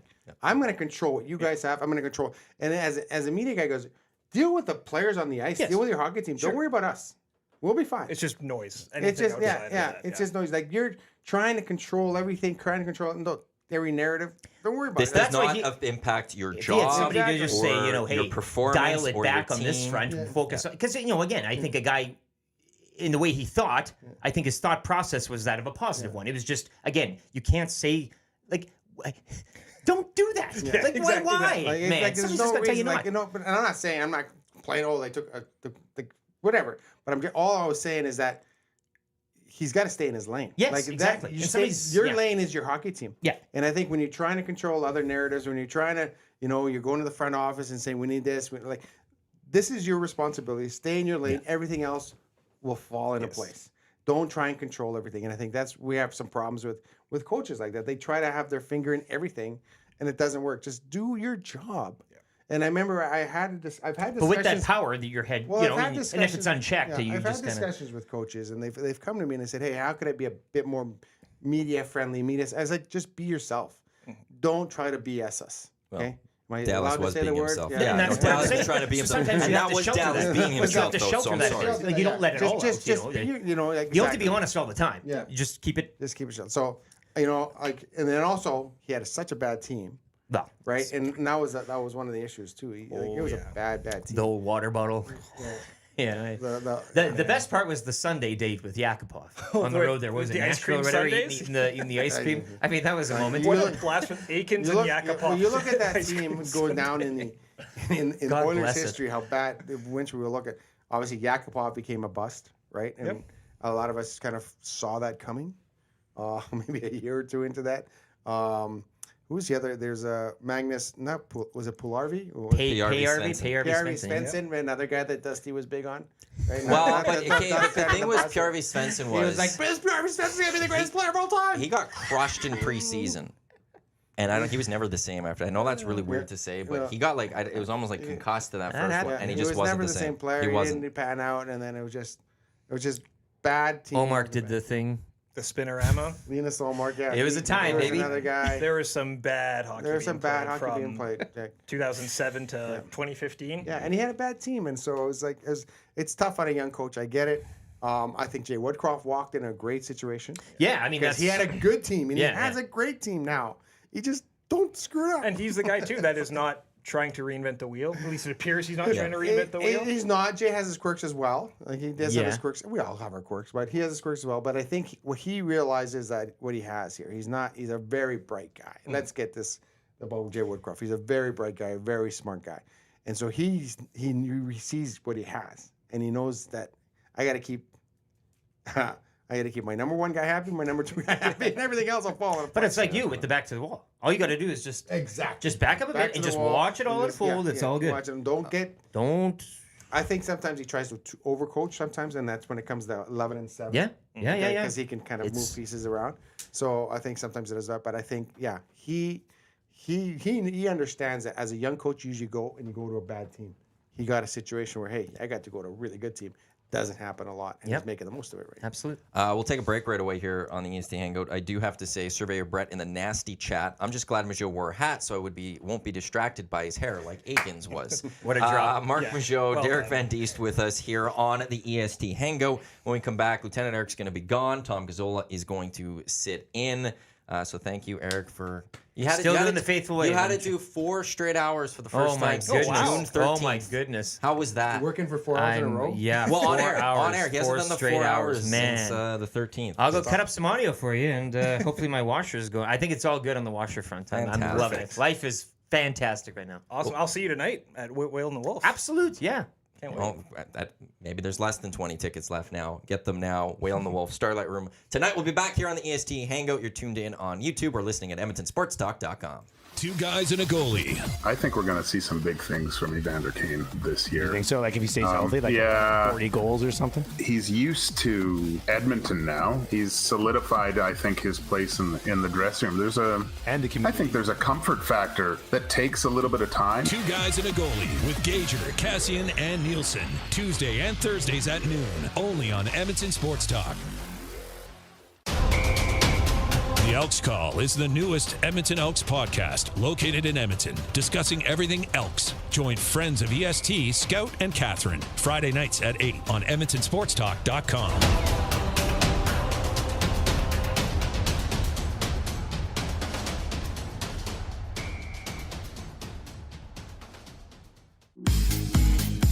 Join Murray McCourt and Curtis Stock for tips and tales from courses around Edmonton and area with the VIP Golf Show, presented by the Tailor Made Performance Center at the Ranch, Sundays at 8:30, only on EdmontonSportsTalk.com.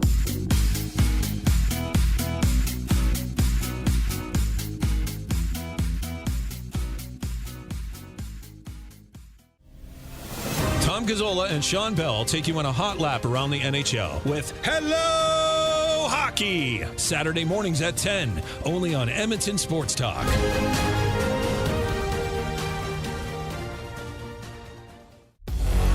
Get to know the winners, props, plays, parlays, and more with Nielsen and Hustler, weekday mornings at 11 on The Lock Shop, only on EdmontonSportsTalk.com.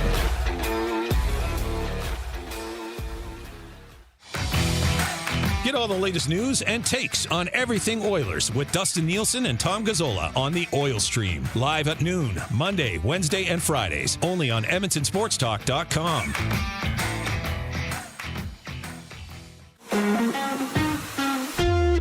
Join friend of EST, Guy Flaming, for The Pipeline Show, Monday nights at 8 and Saturday at noon, as he has you covered with CHL, CJHL, USHL, NAHL, NCAA, and U Sports, plus the World Juniors, Frozen Four, and NHL Draft on EdmontonSportsTalk.com.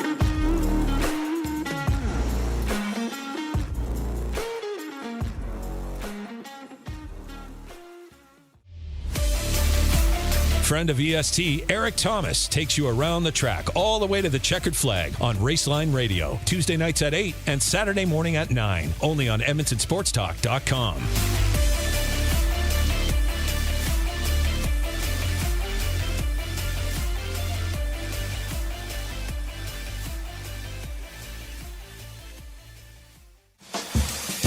Catch up with friends of EST, Andrew, Mike, and Kayla, as they get you in the huddle with the Edmonton Elks on the Turf District. Thursday nights at 8, EdmontonSportsTalk.com.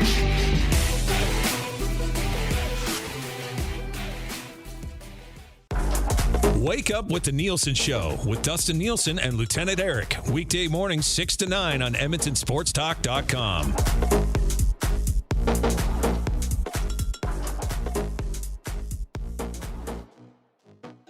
The Lock Shop.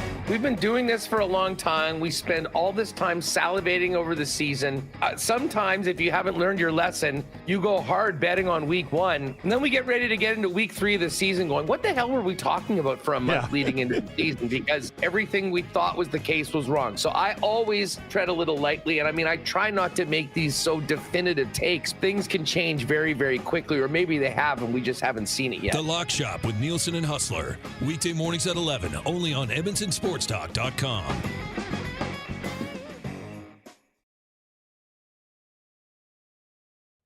And we return here on the EST Hangouts. Matawanek.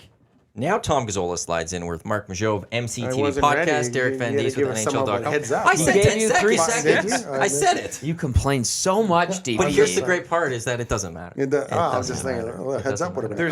It's better than the 10 seconds. What happened to this? Well, we don't have There's no floor director, homie. Tiger Woods can't do that. Yeah. We had Quinn Phillips on last week, and she kept talking like she would just roll in, and like we're like, "Hey, 30 seconds, remember?" And then she just didn't care. She talked, and then we're like, "Hey, we're back." And she's like, "Oh, sorry." Would you like to bring us into the next segment, Quinn? We'll have to have her back soon. So somebody wants the Marc Majeau hair story. We Coach Mike referenced it does. with Surveyor Brett with your hair and Dallas Aikens. So this would have been 2015. I used to have a massive afro that. Glorious. Yeah, it was a good glorious. And it was in the middle of the season, and it wasn't a game day, so the room wasn't full. But I usually sat in the back. The media room. The media room, yeah. So it wasn't It smelled full. like pee because the bathroom was always backed up. And at sometimes the Wrexham. shower would go in the middle of interviews too. bad. I Like, forgot it was- about that. Yeah. So I sat in the back, and you mentioned Min Darwell. He asked a question, and I was sitting right behind Min, and Min was asking this question, and then Dallas Aikens just is glaring kind of through Min and just says, "Your hair is so distracting, I gotta tell you." And then, like, I'm 23, like, it's not what you expect to hear from a coach, but I probably get asked about that once a week. That was 8 years ago. So Dallas Aikens and I are linked together forever. He probably has no idea that even happened. My hair was distracting. I give him that. It was glorious. That was a funny glorious. It was. was. But there was Your lots of funny hair moments is with so Dallas Aikens. Like distracting. it was such a train wreck. That was one of the lighter ones, though. was I such- got to see the lighter side of Dallas. It was such a train wreck, and I won $50 bet off Jack Michaels, and I think I won was it Michaels? Because I won a lot of bets. Didn't you that win year. one off of Bob? I won one off of Griffin Bob. Reinhardt? Yeah. About with Griffin Reinhardt. Yeah. Not going to play 30 games in the NHL for this team. Played 29. I won the bet. wow. And they were trying to like, That's a no, good 29's not 30. It's like, no, 29 is not 30. I win the bet. Oh, they were 50. trying to convince you that it Yeah. was no. Spectre was like, no, that's a wash. No, it's not. No, it's not. No, it's not. The line. That's what I said. You can't go to Vegas and be like, I bet I the said- 30 over and Bob 30, was trying and to it say was it's at a wash. 29, and Close I win. enough. Like, Not no. close enough. 29 is not 30. Not when you're And so it betting. was a $50 bet. He paid me in quarters. I respect that. He went to I the respect- bank. well done, Bob. He went to the bank and Well done. here's your $50. That is. And I also had a bet with Jack that Dallas Aikens wouldn't make it out the second year. because he had a 4-year contract, I think. And I think Rashad was trying to convince me that no, he's here for the long. Like, this guy's not going to get out of this second year. Like, he's not. And I think it was 10 games in when Lundqvist laughed at him. That was the Rangers game on a Sunday night. And Monday morning. And it was like they lost 3-0. It was an ugly game. Something like that. The Oilers had like 10 shots. It was such a boring game. It was a terrible game. The Oilers had like 14 shots on net. And after on MSG, they asked Henrik Lundqvist, "Oh, Henrik, which was your toughest save of the night?" He goes, "Did I have one?" He's like, he just totally he just humiliated the Oilers through. And then next morning, I think I was on the show when. I think I was helping. They fired Freddie Shabbat. You were on the show when Dallas McClellan got fired. Was it McClellan? I remember that. Because then I had to go. I think yes. Yeah. I think it was McClellan. But maybe you're on for both. I want to I want to think I was on for Dallas Aikens because it broke and I was like, okay, guys, I gotta go. I think you might have been on for both. I think you were just like a coach. Who's getting fired today? Let's keep an eye. The funny thing was that I'd made a bet with Jack Michaels for dinner. Because he was on the Dallas train as well. Dallas was what he was. He really was good. not on the Dallas train. I'll defend Jack on that, but he didn't believe that he would be let go as soon as you thought he would. As soon as I thought it would. Yeah. So anyway, to commend Jack, he said, "I'll take you out when we go to Pittsburgh because I know some good places in Pittsburgh." And Jack's a food guy, so I was like, "Okay." So we went to Pittsburgh and he paid lunch. But I remember just that whole season. It's just you look back on that like I could almost write a book on just that. You should. The Decade of Darkness. So it should be a book. But you'd have to get so many guys to kind of open up and talk to you and things like that. There are just so many things that just it was such a train wreck. And I actually started writing like journal entries about that time. My mom's like, "You need to start writing a book." And I was like, "You know what, Mom? There will come a day where I think these stories need to be made public." You know what you need to do? You need to come in and read one of the journal entry like a show. She saved them. Or like once a week or something. Like come in and the tales of the Oilers with Dallas Aikens. Brought to you by Tom Gazzola. I want to write a book at some point. Do you? 20 years down. I don't know when. Have you ever considered writing a book actually though? I was offered a couple of times to write a book about the Oilers. Because it's very different from being just a writer. It's just from one day I'd like to. There's just so many hockey books out there. Like everyone writes a hockey book. They asked me to write a hockey book, and it's just talking to people that write books. It's just like Spector's wrote a couple. It's just so much work. Yeah. And it has to be unfiltered. Yeah, That's the problem so much too. Work, a lot of and this. If you want to write a good book, you have to get people. What about a Canada Soccer-esque type book? Oh, so that's just a disaster. Like it's just like Canada Soccer is just a disaster right now. And the people that won't talk to you, and you'd have to. Because if you're throwing people under the bus and you were saying this is a problem, this is a problem, this is a problem, then you get into lawyers and this and that, and it's he said, she said type thing. But you talk about Canada Soccer, it's been a disaster for 20 years, and I kind of take some responsibility for some of the firings that happened. Not firings, but they kind of at the World Cup, when we were at the World Cup with Canada Soccer. It'd be like we had known here, journalists here in Canada had known how inept Canada Soccer media people were. Mm-hmm. They can't even hide it, DVD. Like in their press conference, I just want to jump in here. Yeah. They can't even hide it. You watch their press conferences, whether it was the old head of Canada Soccer or the new guy running it, you just like, that guy's a phony. Yeah. I'm sorry. He's a paisan, but I'm like, I don't believe a word this guy is saying. True. They're all used car salesmen. And they are, and it was like, oh, these guys are going to get eaten up at the World Cup. Because at the World Cup, it's the best of the best. And, you watch the way the Brazilians run things. You watch the way the England runs things, Argentines. And Canada's like, they don't know what they're doing. And we had a big argument because they wouldn't make Alphonso Davies available before the first game, which is ridiculous. He's the face of your program. Why aren't you making him available? So they didn't make him available. They went and they played a great game. They lost. Okay. Can we talk to Alphonso after the game? No, not available. Leading up to the Croatia game, we talked to Alphonso. Yeah. No, not available. And then, so we didn't get Alphonso before the Croatia game. We didn't get Alphonso after the Croatia game. Then it was ridiculous because by that time, I'd sat in on 3 Lionel Messi press conferences. I had talked to Harry Kane twice. I've sat in on, and the Brazilians were unbelievable. I went to a Brazilian game, and the way they had set it up, they have... basically, they have, what is it, the mix zone when they come through? Yep. Yeah. So you can grab a player, whatever, you can grab a player. So there were so many Brazilian press there that they said, you have to go through 3 different groups. So they take the 10 groups of reporters. They said, okay, you guys stand here, you guys stand here, you guys stand here. All through like a mix room within a mix room. Yeah. So they had groups of 10. And they made the players stop and talk to each and every group. And I was like, and it was every player, not just like you're talking Neymar had to do 10 interviews on his way out of the door. And they, as long as they kept him tight, they kept him 2 or 3 minutes. They said, we're going to keep him 2 or 3 minutes. We're going to move on to the next one, to the next one, to the next one, to this one. And I was like, I've never seen this type of organization in my life. Why do you think the Brazilians never get, the Brazilian press love the Brazilian players because of this, right? As opposed to, hey, Alfonso, can we talk to you? Oh, he's gone. Like it was absolutely ridiculous to set up there. And then so Canada could learn from it. And Messi's like, yeah, you need me to talk? I'll talk. I talked to Messi at 3 a.m. That's Oh, wow. Yeah, that's the one I was gonna say. Yeah. You were like, it was incredible. So the game started so late. They started at 10 p.m. because it was 10 p.m. and we're in the Middle East. So back in Europe, 10 p.m. was whatever, 6 or 7. And then here in Europe, here in North America, it's like noon or 1 o'clock in the morning. So I think it was the quarterfinal with the Argentina and Netherlands quarterfinal. The most craziest game ever happened. It was just that whole thing is surreal. Okay, so it goes into penalty shots, whatever, and then we're down in the mix. We do the coach's scrum, and then we go into the mix zone, and then so we're kind of wrapping up in the mix zone, and then someone says, "Leo Messi's coming through." It's like, really? It's like, yeah, Leo Messi's coming through. So word gets out that Leo Messi's coming through. So there's like a group of like 25 journalists like, well, if he's coming through, I'm not leaving. I'm waiting. It's 2 a.m. It's like 2:30 in the morning. And then sure, we're waiting. And then an Argentina representative comes and goes, yeah, Leo's coming. You guys want to talk to him? It's like, this is awesome. He goes, he'll answer like 2 or 3 questions. That's it. So I was like, okay. So I waited, and I speak fluent Spanish, right? So I didn't ask him a question, but he comes and I was like, oh, there's Leo. And so I right up at the rail, like he's right here, me to you. Wow. And then he's answering questions, and I'm like, oh my God, that's Leo. That's crazy. That's the coolest thing ever. But they knew how to do it. They knew how to deal with the media. And I think there's a lot that could be learned from that.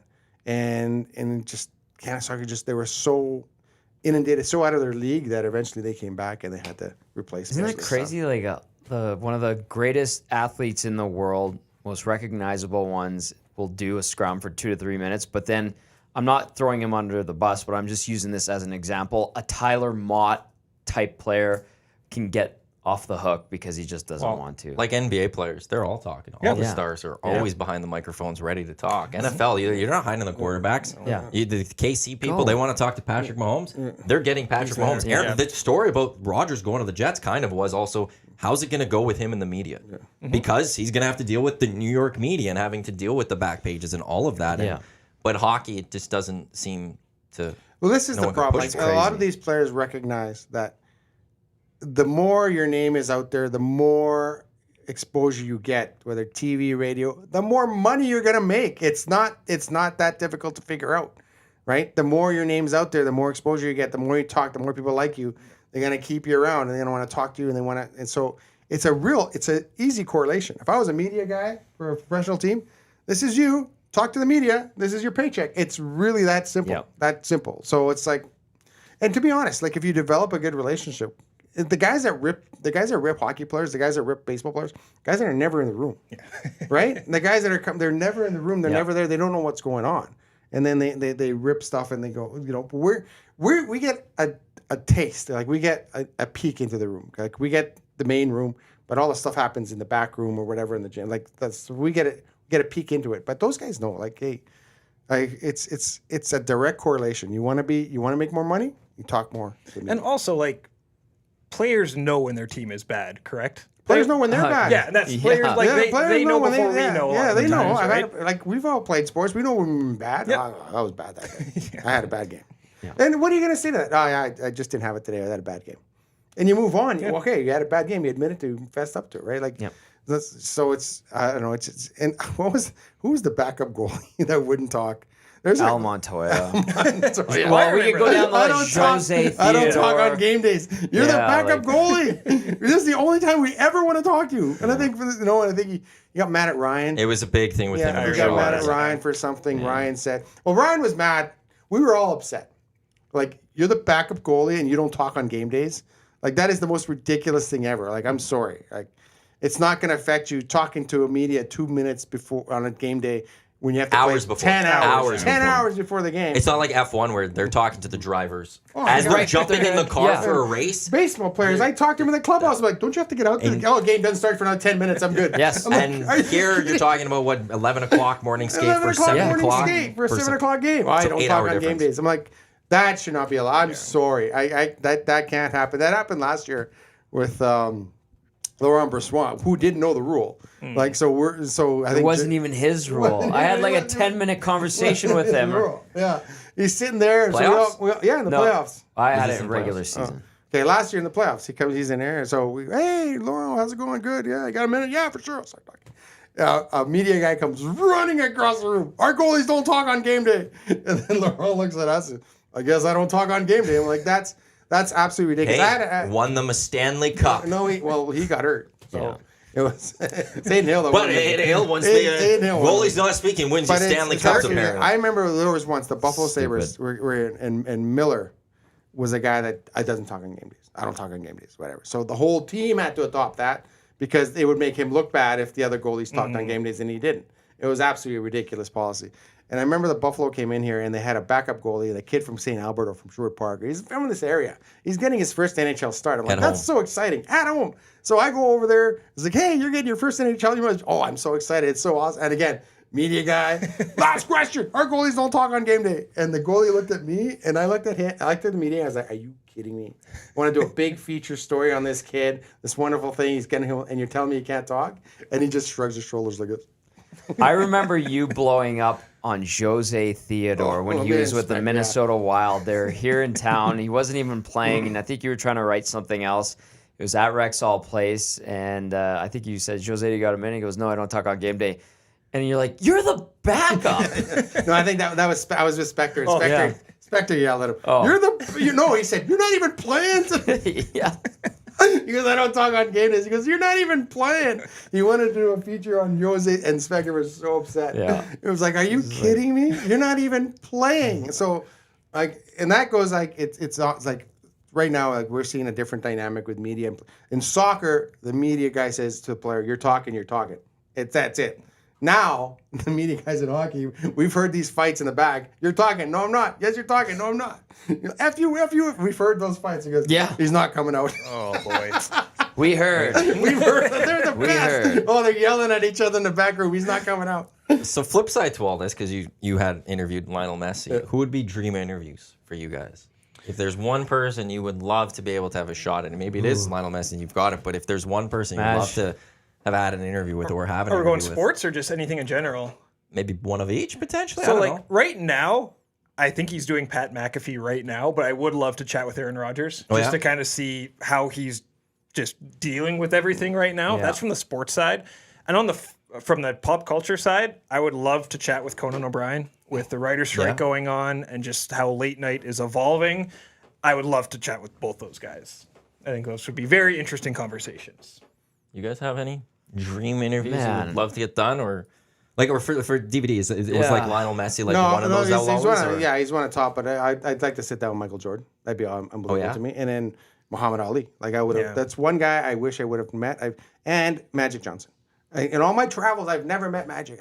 He's the one guy I'd be like, Magic, can I have a selfie? Because I love Magic. I love Magic Johnson. I love everything about Magic Johnson. The story of Magic is just like post career. Yeah. Even like I would love to just talk to him about everything He's just after successful basketball, after basketball. of his business, of everything he's done. It would be great to just pick his brain of how did you become this? Yeah, because he's just. I'm a huge. I was playing basketball. I was a high school basketball player when during those 80s in the Showtime Lakers. Showtime Lakers. So I was a huge Magic fan. So. You guys been watching Winning Time?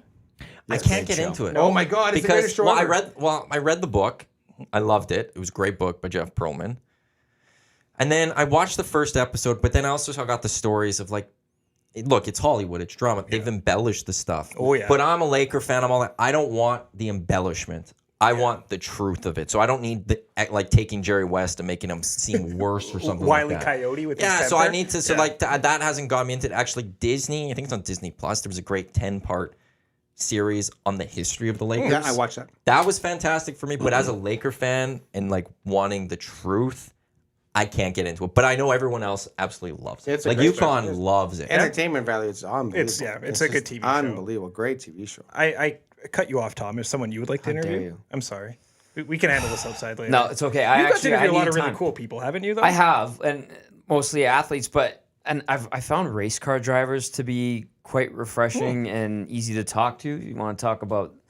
Well, they know guys they that got to get get it? the sponsors out there, right? Yeah, so exactly. They need to just even have their jacket up. They so invite that you they into can see all their of it. trailer and Yeah. have a Graham 45-minute Rahal. conversation before they're. I watched the Edmonton Indy from his pit. Oh wow. Graham Rahal. He's like, you guys want to watch from the pit? I'm like, yeah, okay, unbelievable. It was awesome. But Edmonton Indy was an awesome event. I missed that event so much. like, and I've been lucky. Like the first time I interviewed Gretzky one-on-one, I was like, oh my god, and it went really well. And then he's flying on the plane a few years later while you're headed on a road trip, and he's like, hey, you want to come for dinner and drinks tonight? I'm like, yeah. So that was amazing. But then you get, the circumstance changed that. So I was thinking I'd like to talk to like a Coach Pop or a Steve Kerr. Yeah. Steve Kerr would be incredible. And you could go anywhere with those guys. I feel like if you have their trust. Agreed. Yeah. And then pop culture wise, I would love like a Bill Murray or a guy that I really admire, Michael Keaton. Oh yeah. Oh, he's awesome. I think those are guys that you can expand beyond just their world. Movies and art, and you could go into like a million different things. Yeah. Keaton was before my time watching late night, but guys that were there in the 80s and 90s said Michael Keaton was the best David Letterman guest ever. When he came on, he would dominate for 8 to 9 minutes. Yeah. And I grew up with him being Batman, so I don't know him a comedic actor, but appeally Keaton is like the all-time dinner guest, podcast guest, anything. The other guys, he was brilliant when he's the Sarge? Yeah. He's working at Lowe's or Home Depot. Everything he does has been great. He's been he's been in a lot of great things. But that's a good one too. But those actors, like who wouldn't want to meet Robert De Niro or like Al Pacino or something? Al Pacino would be something else. Yeah. You'd have to work, I think, to get some answers out of old Al at this point. Oh yeah. You have the M.C.T.V podcast. I do. You're doing that with our friend as well, Corey Grant. How long have you guys been doing that? We've been doing that since I think January 21. So we talk about movies, comics, and television, and that podcast really started with those are the conversations Corey and I would have in the Jock Lounge back at 1260. And I think Corey started opening up to me more once I found out he was a nerd. I tell him this story all the time. One time I walked in on him in a studio, and he was looking at a wrestler's Wikipedia page, and he minimized it so fast when I walked in. It was like I caught him looking at porno at work. He was so ashamed of it. Like, no, that's cool. What are you looking at? And I think that's what kind of opened up our relationship. So during the middle of the pandemic, we wanted to start talking about some of the shows on Disney+, some of the Marvel and the Star Wars stuff. And it started out small, and we do 2 episodes a week now. It's basically just kind of a hangout. It's this. We talk about the news and notes from pop culture. It's been really crappy since May with the writer's strike and the Screen Actors Guild strike. But there's always at least stuff to talk about. There's the new Star Wars series on. We're doing weekly recaps of that. We talk about old movies we love, all the news. We have so much fun doing it. It doesn't feel like a job because it's not. So I get to talk with my buddy Corey twice a week, and we have so much fun doing it. Favorite show that's from the last year or so? Oh, is there one? You know what? So we didn't talk about it a ton on the show. So I've learned that Corey and I also watch things very, very differently. I watch a ton of stuff, but I think the show that I kind of consumed and inhaled the most last few years was Succession. Yeah. I needed to get over the hump the first couple of years, but I was able to watch the last season live, and Succession was unbelievable. Anyone here watch? Succession? You know what? I was like you. I couldn't get over the hump because I was like, all these characters suck. Yes, I hate them all. I hate them all. I hope they all die. Like there was that's the Sopranos. There wasn't you hate all. There wasn't they're a all terrible single people. redeeming character in there. They're just all leeches. It was obviously a King Lear or modern King Lear, but it's like they're just not likable Welcome to the characters. world. Why am I watching these guys if I don't like any of them? Because the thing I think you have to Succession like does well, at least one character. Have you ever they watched did a It's great Always job. Sunny? They did a great job of getting you to like a certain character for a couple of episodes. Then all of a sudden you think, Roman is now all of a sudden I start liking Roman, and then all of a sudden he does something again. You're like, this guy's an ass again. Yeah. Like they flip he's it a every POS. 3 or 4. And they always found a way to keep changing it, and it kept you going. You started rooting for some people, then you started hating them, and you rooted for someone else. And I don't know, but look. I just said The Sopranos, they're all bad people. Yeah. But it was one of the greatest shows ever. The Wire features just terrible. Like Omar is one of my favorite characters ever in television. He's an awful human being, but like I don't know. There's just something about that. One other show I can't believe I didn't mention it. Better Call Saul. Yeah. I love Breaking Bad and Better Call Saul. Maybe this is a hot take. I thought it was better than Breaking Bad. Yeah? I felt it was the same writing crew and everything. They just knew Better Call Saul started further along than Breaking Bad did. You know, Breaking Bad took a while maybe get over that, but man, those last couple seasons of Better Call Saul. Yeah. I had like anxiety attacks watching. They were so intense. So yeah, Saul and Succession were the two kind of big ones that I absolutely adored. I was sad when Succession ended. Yeah, had a good but run. it ended a great way. I agree. Like it ended I think you looking back, and I won't spoil anything, but it was just like that. I could live with that ending. Yeah, for sure. Yeah, wow. I never watched shows from. Well, that's the thing. So you're a listening. wrestling guy, though? I am. Yeah. Someone asked me once if I liked wrestling. I said yes, I do. Then I turned 13. You've been waiting just like 90 minutes just to get that dig in? No, I just Haven't heard you use that one before. But it's whatever. People love that. And do you still follow? A little bit, not as much. I don't watch. It's wrestling on TV. We're talking about it being slow. There's so many commercial breaks. So I watch wrestling like Sunday mornings on the PVR where I can just skip through everything. Is it WWE or AEW? No, I'm still a WWE guy. I've tried to get into AEW, just really can't do it. I've heard it's dropped. I'm happy because that people love it. AEW got huge, and Yuke was saying to me that it's kind of they're losing it a little bit. I'm happy people like AEW, but it's just not for me. Like the Khan family have their fingers in so many things, right? They own the Jags, they own Fulham FC, AEW. They're everywhere. So yeah, it's just not for me. Have you guys watched Welcome to Wrexham? Oh, I love that show too. I was watching that. We're looking forward to season 2. Yeah, it started. Well, again, this it's week. funny. It's starting to start because you know what happens, right? Like last year you didn't know what was going to happen because you didn't follow Wrexham, right? Mm-hmm. Okay, what happens with this team? You don't know. Then they did whatever they did with their run in the FA Cup, and then they're okay. And then now you're kind of what happens, right? So you kind of know the story before they tell it, type thing. Before you didn't know that, and I think. It was like Sunderland Till I Die. I don't know if you guys I think Eric's told me to watch that one. I haven't gone to that one. It's amazing. If you don't know what happens to Sunderland, watch it. It's amazing. But same thing. Season 1, you're like, oh, this is awesome. And then season 2, you're like, didn't they get relegated again? It's like, yes, they did. So it was like, So I think I'm looking forward to it. I think it's going to be. I'm kind of interested to know how much money these guys are pouring into this soccer team because it's a lot of money. They're the Man City of in a sense of. League 2 that they're in a sense. Man City, everyone's looking and going, you're overspending like this. Or Chelsea even, like how are you getting through with fair trade and all that? And they're doing that down there though. So I'm not gonna spoil it, but the first episode of season 2, Welcome to Wrexham. I'm a big stadium nerd, and I know they have the Cop is the one end zone. Yeah, and they're talking about how Ryan Reynolds and Rob McElhenney from Always Sunny don't have $20 million to build the Cop, and they had the King come and visit, and they're going through their etiquette training and all of that. I'm like, you're telling me Ryan Reynolds and Rob McElhenney don't have $20 million? How many Mint Mobile ads would it take to cover up that? It's basically one end of the field is so decrepit that you'd have to literally blow it up and build it again. So it's just that's a lot of money. I think Rob even made the joke in the first episode. Rob McElhenney said, like, I have sitcom money, but Ryan Reynolds has like Marvel money, but all that stuff. There's a difference. Sitcom money, you've got 15 season of residuals, and your show Welcome to Wrexham is on FX, and they basically run FX. Well, Always Sunny is not Seinfeld. They're not making that kind of residuals, right? Like, I love that show. Is anyone making residuals anymore? Isn't that why we have a writer's strike right now? Well, the writers aren't making any money off it. I think Jerry Seinfeld's doing just fine. So you're not really a soccer guy. Not really. So, but how we is it invited him to the watching? World Cup in 2014. He said no. I'm like, we got tickets to Italy. No. You let him explain that because didn't you go to? Wasn't it in Brazil? Yeah, it was in Brazil. It did not sound like a good time. Okay, watching soccer at the being in Brazil, getting to go to the biggest sporting event on the planet, while also getting to watch one of your countries in the biggest sporting event on the planet in Brazil does not sound like a good time. Not really. Where's the thing that does not sound like a good time? Ask us if we had a good time. What part doesn't sound like a good time? Like, take away the soccer part of this. Take away the World Cup. Brazil doesn't sound like a good time? No, it sounded very dangerous at the time. I was reading stuff. I will defend Tom on this because I know Tom is a big sports fan. Yeah. And I know there's other things that he would do that none of us would do.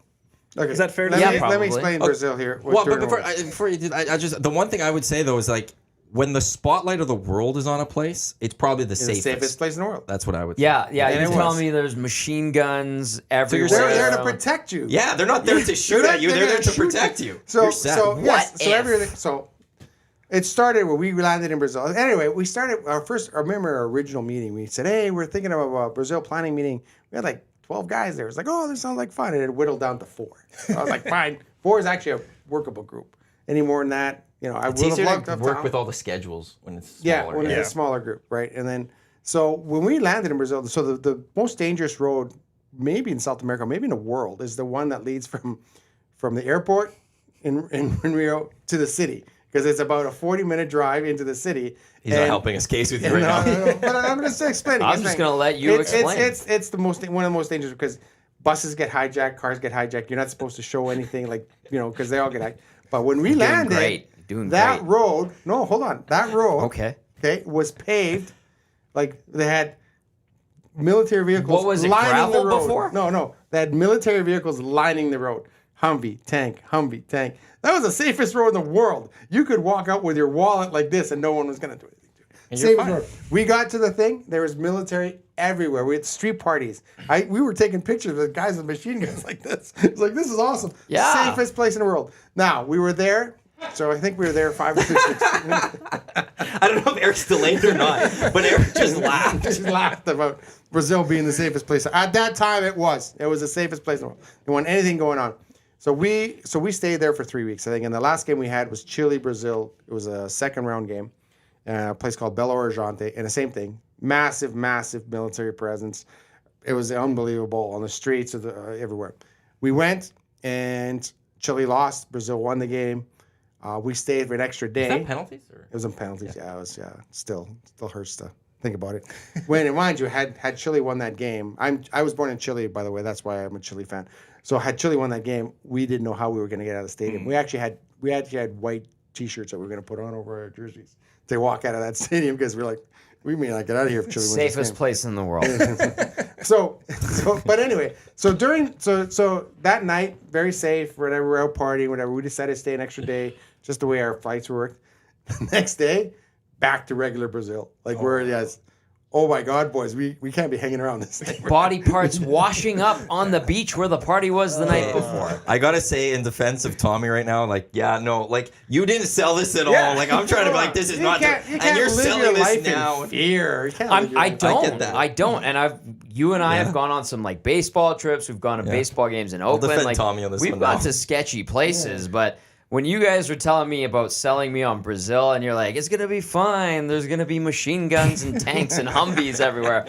I'm like, that's great. It does not sound very safe, and I don't want to spend thousands of dollars to take that chance. It's not coming here. And Quinn Phillips was actually in our nasty chat in the on YouTube saying that no one in a lot of people should be mad at Canada Soccer. No one in Edmonton should be a fan of Canada Soccer with how that all played out. But I can't wait for it does suck that it's not here. It does suck it's not in our backyard. But it's going to be awful. Can't lay the blame on Canada Soccer for not being here. Where's the blame? Because we talked about this a lot. It's on the head of CONCACAF, Victor, whatever it is. He got it to Vancouver. Some of the blame got it to Vancouver because the province didn't want to phony up with the money. That's fair. Okay. You and I talked about this military. I'm just going to say this. You're the province of Alberta. I know spending was tight. COVID was crap. Everybody's pocketbooks took a hit. But you're the province of Alberta trying to dictate to FIFA, the most corrupt organization out of the IOC on the planet, terms. Okay. You're the province of Alberta. They flick you away. They only talk to federal governments and gangsters, okay? So here's the flip side now to people then they'll say that that's exactly why you don't do it then. I Because you understand don't want to be with a corrupt FIFA, and there that's will the be the balancing defense act. of that going. And so at least Alberta they try to get oh. it by being like, hey, No, we they- want to they dictate didn't. our You got terms. laughed out of the room. Well, but that's Sorry, Alberta. I love you. But that's what the one They side didn't would say. try. They knew exactly how to do it. Yeah. How do What's we a great counter- PR then? How do we scuttle this thing? And they without torpedoed us it making Well, it look looks like like- the bad guys. Let's Hey, do it this. works. Okay, that's It how worked they did I will say perfectly. that kind of works because it works people for people will sit that there. actually think it worked, or for the people that actually knew they were scuttling this thing. But then there's They be people torpedoed that it. know that they torpedo it, but go, yeah, as they should, because why are we doing something with FIFA? I And look, understand. I don't believe that because I think we should have been in on all that. Like that, I believe would be huge. Yeah. But you're just making that, to me, there's going to be that other side that will look at that and go, no, FIFA is corrupt. Either we should never have been in negotiations or we needed to nuke those negotiations because we should never be in bed with FIFA. Look at what's happening in Toronto right now. New mayor coming in. She's saying, I can't even see what the deal was. They are not releasing that deal to the public. What's in that deal? And that's where I'll go. But in the end, I still can't wait for that World Cup. I will try to fly wherever I can to take in as many of those because in my lifetime, it's never going to be in my backyard again, basically. No, and then like it's not in the direct backyard, but being able to travel across Canada and US, it's going to go. So you can say my city held a World Cup game. That's a once in a lifetime thing. That'd be awesome. That'd be something to hang your hat on. But now, absolutely. But I can't wait to travel to watch it. Well, now you can go to Vancouver. Yeah, people will fly to Brazil, to the most dangerous cities in the world because they have Humvees and tanks and machine guns and say it was a great time.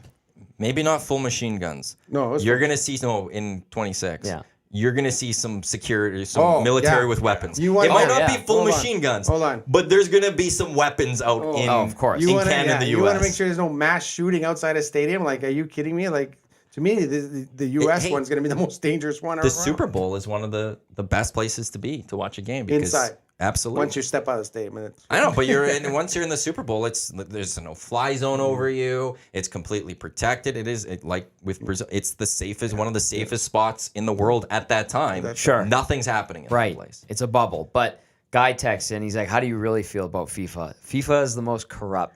Yeah, I don't think that was a hot take by Tom. No, it's just a fact. FIFA, IOC, and NCAA. Thank you for including the NCAA in there as well, too. They are...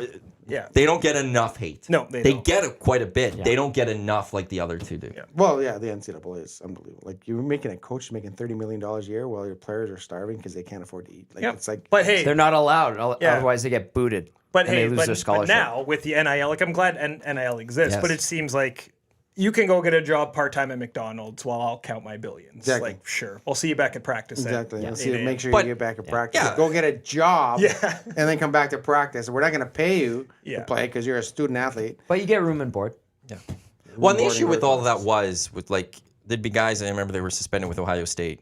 They gave some jerseys away to get free tattoos, and it was like, "Oh, we're suspending you 4 games. You can't do that." Have you guys seen the Johnny Manziel documentary? But so you can't do that. You can't sell your likeness to make a little bit of cash because you're there on a scholarship. But the person that's on a scholarship in the science department, they could work a part-time job. It's no issue there. No issue there. It's only the student athletes, in quotes, that weren't allowed to make money on the side because they had a scholarship. And that's where it was a joke. I remember working a 3x3 basketball tournament there, and there was a student athlete from the NCAA. I forget which college she was from. She won the 3-point contest, and she couldn't accept the prize because she didn't want to put her scholarship in jeopardy. And it was like a T-shirt. It wasn't anything. And she said, I would just rather not deal with this. Yeah. You can take my picture, but make it very clear I did not accept anything to be here. But any other scholarship person at a university could do whatever they want, make all the money on the side that they want. It's only the student athlete because it's a terrible now you might be taking money away from the athletic department. How dare and now these teams are all switching conferences and making kids fly it's a mess, halfway across the country to play a football game so they can fly halfway across the country. Oh, by the way, you got to be in class tomorrow. It's absolutely ridiculous. It becomes such a money machine. It just. But now the players are involved. The players get the NIL deal so they can go make some money. And there's basically free agency every year in college football. The reason Colorado is good right now is not because just Deion Sanders showed up and took over a Buffalo. It wasn't even just it was the transfer portal. He poached kids from all over the place and plopped them into Colorado, and now they're a good school type thing. And now the kids have a power of, I don't like where I am. I was promised something from a coach. That coach got fired, or they're not living up to the promise. See ya. I'm going to the transfer portal next year, and I'm heading somewhere else, and I don't have to sit out a year to do that. Yeah, or pay your own way. That was the thing, too. You had to sit out a year, and then when you couldn't accept a scholarship, you had to pay your own way. It was. Remember when they had said you have to stay in the league for 4 years before you can leave? Like just the land of the free, the things that they wouldn't be allowed to, so the kids wouldn't be allowed to do. It was like you got to stay for 4 years. You can't transfer if things aren't going well. If you get hurt, we're probably gonna lose your scholarship. Like it's unbelievable. And if you transferred and you sit out a year still to transfer, they could still dictate where you go. Yeah. They could sit there and say, we don't want you going within the conference. We don't want you going to this school, or this school. And then you could go. And it's like, well, so I'm glad that it's changed. And it's By the way, and Nike comes up to a basketball coach and says, hey, I'll pay you $30 million if all your kids wear the same shoes. Like it's such a corrupt system. It's brutal. Do you see, especially the big name schools, do you see the locker room, the facilities, not just of the football teams, like the Brett Favre, Alabama for his daughter's team's volleyball, right? Mississippi. Pardon me, not Alabama, Mississippi. Yeah, It was, yeah. And how it's tied into the politicians, and they reveal the emails like, hey, can we help our friend Brett out? And then money goes missing, and like it's just so corrupt. Do you know why they spend all that money though on the football like locker rooms and stuff? Because they have to spend it. They have to spend it. Well, but also because your football program will fund the rest of your athletic Absolutely. department. So to recruit the best players, to be the best winning team, you need those facilities, you need the best coaches, because that's the cycle. If you can recruit the best players and then you can go win on the football field, your swimming team, your tennis program, your golf program, your hockey program, it will be funded. And if your football team suffers, well, you don't get as much money, and all those other things suffer. And that's why, I actually don't have a problem when they spend all that money into those things, because if it's not for the football, and to some degrees with some school, the basketball, the other programs will struggle to survive. Now, okay, the football programs are a money machine, that's true, but also the donors, and all the big schools have mega buck donors. And then you go to like a Div 1 team that's 70th or 80th ranked, and they're playing in a stadium that's 60 years old and hasn't been changed since 1963, and you're like, you're in the same league as USC or Alabama, or technically on the same level, but you guys play in a stadium with a turf that's well beyond its best before date, and your locker room has bikes from the 80s in it. There's such a discrepancy, and I think that's something that we don't get to see because we get all the big name colleges and the marquee matchups, and we see that and we go, oh, it's so glamorous, and yes, the players deserve more, but then you see like a team that's so far down the Div 1 ranking, and you're like, oh, you have like 500 people there, and you're a Div 1 team, and nobody goes, and it looks like your shoes are falling apart. Like, it's crazy. It's a totally different sport and different level. Yeah. But did anyone here watch Last Chance U? No, but I've been told many times to go watch it. Yeah. It's really entertaining, and the basketball season, like I know they're a junior college, but their assistant coach, their vacuum cleaner doesn't work. Yeah. So he's like, I hope I can vacuum half the locker room before it dies on me. Like, aren't you on a Netflix show? Like, aren't there millions of people watching this? I wanted to send them a vacuum cleaner. Yeah. Like, I'm sure people did. Yeah, like Marc, it was pretty ridiculous. Oh no, it's 3-minute timeouts after every play in the college football. This is the first guy still. I still can't believe you didn't enjoy college football. The best Yeah, part there's of the 3-minute timeouts. Because- They it's actually all- have it's a about clock the that says 3 atmosphere. minutes. Well, Yeah, so, the atmosphere gets to a point where, okay, it's fun. Let's watch the game. And it's like, Oh, you get to the game and it's like, yeah, right? yeah. I guess you did miss this whole You get to the conversation. game. No, I was listening. and you're I was like, listening. Okay, can we keep playing? Yeah. Do we have to have another 3-minute break? Mark, Well, if I you go, you're enjoy going to my- enjoy the hell out of it. No, I'm telling you that right now. it's on my list. You Yes. go, Atmosphere is and great. you let me know how you enjoyed the game itself. You have But to it's about separate the game. everything. No, atmosphere. it's about everything. You have to when you You separate can't, it. You can't separate it. When you separate But you it, If can't. you're sitting there for 4.5 hours, yeah, I think we you can. separate everything. No, that the atmosphere, it's all in. It's an You're arguing a experience. point. You've never been to a college football game. Yeah, I've been to multiple. I went to the Rose Bowl. You went to the Rose Bowl. Oh, okay. I saw the Rose Bowl at the Rose Bowl. And it was I like saw USC at UCLA at 4.5 the LA hours of- Coliseum like, Stadium. You didn't, I had a great time. It was an all-day event. He clearly we left did the not place separate the early. game from the We atmosphere. got there. We tailgated. Did you we drink? went to the. No, I didn't. What? Or maybe I had one drink or something. Okay, 'cause maybe you one can't or drink two. in the stadium. Why, it was too expensive. I was enjoying myself. I think maybe. Yeah, you can. At Rose Bowl, I bought that. They had drinks. Okay. USC they did. So, yeah.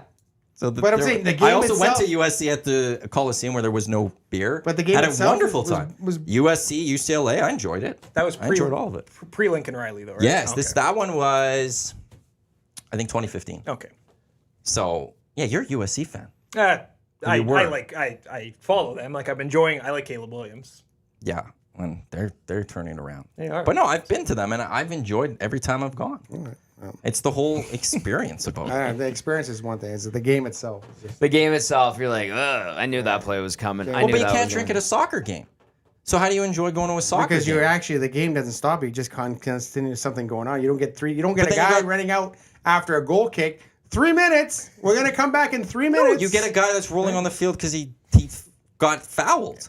and Neymar's rolling around, and you're watching Neymar roll around for 3 minutes. This much of the game. That's like, you know what that argument is like, oh, I don't like watch hockey because I don't understand icing.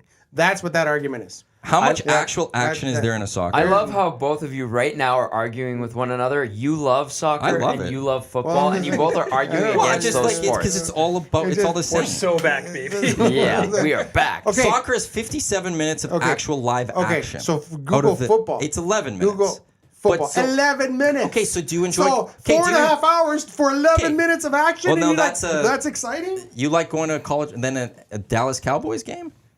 They don't have. They play for 3.5 hours. No, the NFL is 3 hours. It's pretty tight. It's closer to 3.5. No, it's pretty tight. 3 hours. 11 o'clock game starts. It's over by 2. Unless it goes in depends. Let's overtime. record that game, the Cowboys this weekend, and see how long that goes. If you're at a national game, like a Thursday or a Sunday or a Monday, those ones are long. Ask Eric. And you used to host that first round, too. No, I don't. schedule them at the station. Yeah. Right. And I had to They go worry long. about the commercials and all of that we're But playing. So, if, you know- that's fine. Well, that's because at 11 o'clock, you know that game's going to be over by 2, and then you can watch it at 2:30. No, the witching hour, man. Witching hour, whatever. 4.5 hours watching a college football game. But that's not the typical. With players you don't even know who the hell But they that's are. not the average game. Now That is the average game. That's average primetime game you're looking at. Just like an average primetime NFL game is closer to 3.5 hours. I sat there for 4 hours watching college football. And in the end, the product itself, if you're a football guy, is terrible product. College football is bad. It's bad. That's why the It's scores like are. the CFL. That's why the man. scores are 70 to whoa, 68. Buddy, Right? No, okay, come but on. now They are. It's the product. You have like 5 saying good juniors players. is bad You have hockey. 5 good players on the team that dominate, and the rest are scrubs that can't make a tackle. You watch It's the game. kids. What exactly? So you have 5 good players, and the rest are just a bunch of kids. That's why the scores are like 55 to. Like, look at the scores of college football week 1. They The were UNLV embarrassing. game, It depends BYU who it is, though. 59-10. Yeah. UNLV scored its first kick return touchdown in like 10 years in that game. Some of those games are embarrassingly bad to Because watch. that's just the way they're Notre Dame is scheduled. rolling over. They're beating teams 70-3. How is that fun to watch? Every single league has scores that are Even university-wise. The Golden every- Bears are going to host someone at Claire Drake and absolutely pummel them. Does that mean it's a bad thing? People shouldn't be going to those? No, I'm not saying that's not. We're talking about the product. Is it entertaining to watch? And I say college football is not an entertaining product to watch. So I've watched a lot of the last 2 weeks. I've watched basically both Colorado games. I would not describe those games as boring. Yeah. Like yes, for every Colorado versus TCU, there's going to be a Michigan versus Appalachian State. Yep. That's Because of 40 the to nothing. scheduling early too, that's what it is. course, Those homecoming, little right? schools get paid big money by Alabama to come in and get pummeled. Absolutely pummeled. But then later in the year, 4.5 Alabama's hours going to watch them get pummeled. But those games don't take as long because they're pummels. And Alabama later is going to take on Auburn, or they're going to host LSU, or Texas A&M is going to meet Oklahoma. And those are a lot closer games. I watched Wisconsin take on Washington State what was the last score? weekend. It was like 50-48, something like that. But is that Washington bad, State though? and Wisconsin? It was like 34-24, and it was at one point 24-21 in the fourth quarter. It was a very good football game. All right, it well, was enjoyable from start to finish. I recorded it, got home from the Elks game, threw Did you that fast on. forward the commercials? I fast forwarded So you didn't watch 4.5 hours of football. You watched because 11 I don't minutes like of football. watching things on record. You watched 11, I'm also 7, in on 12 this. minutes. If I was home for that, I wouldn't have been able to record, and I would have been very happy to watch Washington State take on Wisconsin for the entire time. Before I went to the Elks game, I was watching Miami take on Hey, I'm a football guy, but Texas I can't watch A&M. 4 hours of college football. I just don't have that kind of time in my life. I don't know what you do right now. Hey Tom, how are you, buddy? I'm great. I'm watching 2 old ladies fight right now. It's amazing. It's funny. I don't It's need like, my microphone. You know, no, you don't need to. I'm just trying to make a point here. I know you guys let him Obviously. roll over you guys with his arguments, but sometimes you got to push back.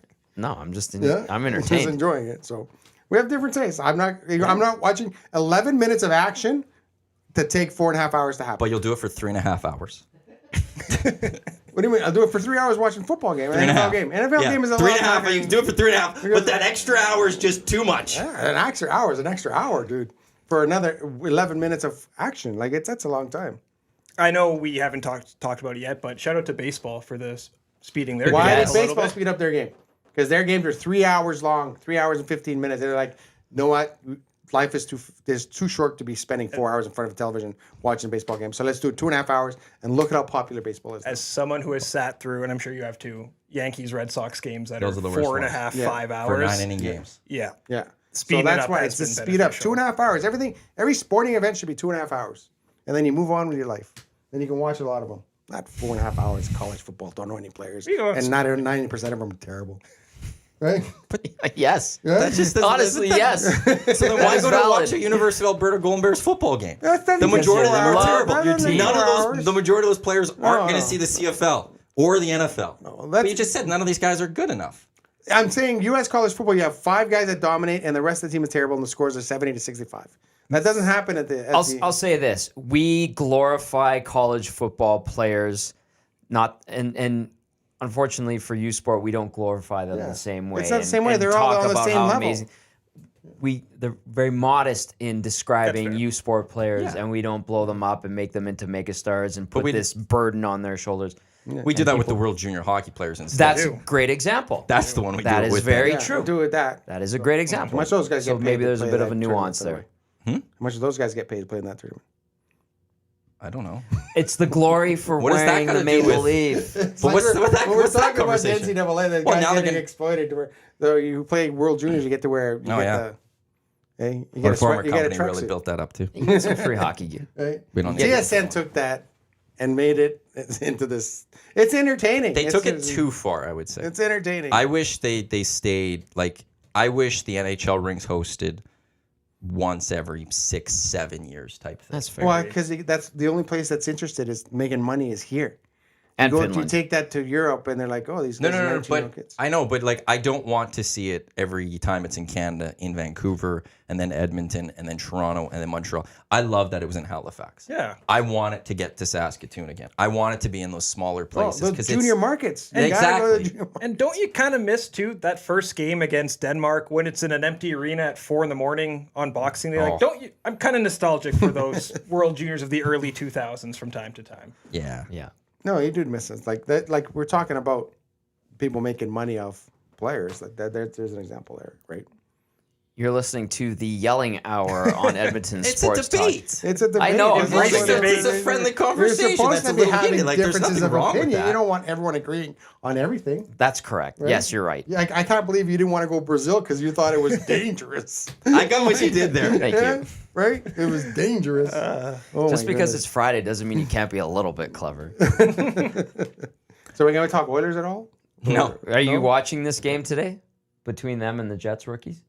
Probably not. Yeah, probably That's not. exactly it. When the main campaign's going and things happen, campaign's going. we talked Dallas Aikens, we talked those Oilers. That was good enough. That was Do we good need? Do we finally get to the Mike Babcock conversation that's in the nasty chat? Oh, yeah. What? Oh, that's the other thing I was going to say. You were in Vegas when was in all that Vegas. blew up, and you're texting yes. me. You're like, That's blah blah pretty blah. funny. This. Oh my God, And so I've got funny. other people going, no, that's true. It's true. Just give us the Well, hubbub because you're there what when I the league's think. there. You got some players saying, listen, they came up to me and he said, hey, tell me about your family. And they start talking about the family, trying to get to know players. Hey, do you have pictures on your phone?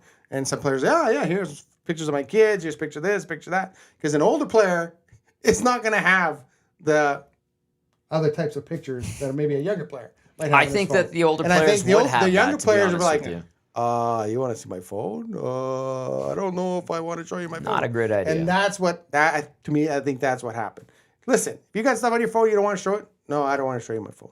No offense. I got Do you get nothing. ostracized if you say no? I don't want. I think. Well, we Well, don't then want to you do make a team bad impression of the participation. coach. I guess it's You're in a bad spot. He put them in a bad he did spot. put them in a bad It was a bad idea. It came from a good place. It was a bad idea. Now it's been blown out of proportion, and now you have people taking sides. And as soon as Babcock does something remotely out of Anything. line, people are gonna blow up. And like the PA's visiting him, and they're talking about it right now. Like, yeah, it's a the mess. young. Yeah. It was always been an issue with the younger players. The older, like even back in the days with the Leafs, right? It was the younger guys that had an issue with him. Yeah. Not the older guys, right? It's the younger guys. He's an intimidating character. He is.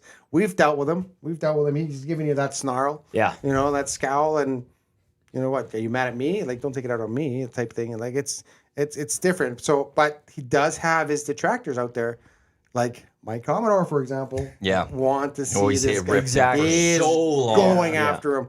Anything he does, he's going out. He doesn't know. So something happened, obviously, with Babcock and Commodore, that they don't like each other. But yeah. that's It's the not problem. like it's a secret. It's not a secret. Yeah. It's so that's yes, you have to watch what you're doing now, especially in the age of social media, especially in the age of I heard from a guy who heard from a guy who heard from a guy that Mike Babcock was making players show his phone. It wasn't a player that went to biz. it was a player that heard from a player that heard But then from a he player. doubled down and he's like, I can back it up, and that's what's making this crazy. Well, I think he probably texted a player on the Columbus and says, "Hey, this happened? Yeah, this happened." And then he wasn't being reporter and digging in to try to get the truth. no. It was just a quick, hey, this happened, and then doubling down on what he says. You can't. Yeah, And it's not a that's- real reporting. No. This message comes in the YouTube chat. Trevor, the EST Hangout is such a great format. If they just rotate the guests they have had, I am all in. We've had some amazing guests through the first 8 shows of the EST Hangout. You're NHL.com now. Well, what do you got going over the next few weeks? Well, I just got back from Vegas, and then training camp will start. Well, I got the golf tour. I better work on my swing. I haven't yeah, picked you up my really club do all need year. to work on it. We'll see you next Or Tuesday. maybe I'll hit the driving range tomorrow. Just going cold. Yeah, maybe. I don't know. Grip it and Just rip it, man. Grip it and rip it. I'm not a good golfer, so I'm playing in the Oilers golf tournament. Yes. And then training camp starts the next day, and then you won't see me for 6 months, 8 months, whatever it is. Just Oilers or No, covering I'm a couple? Oilers. I'm the Western regional correspondent. So I'm Oilers, Jets, Flames, and Canucks, and so I'll be watching hockey every night. Keeping you busy. Keep me busy. But you know what? I actually enjoy it. I wasn't sure how I'd enjoy just doing one sport.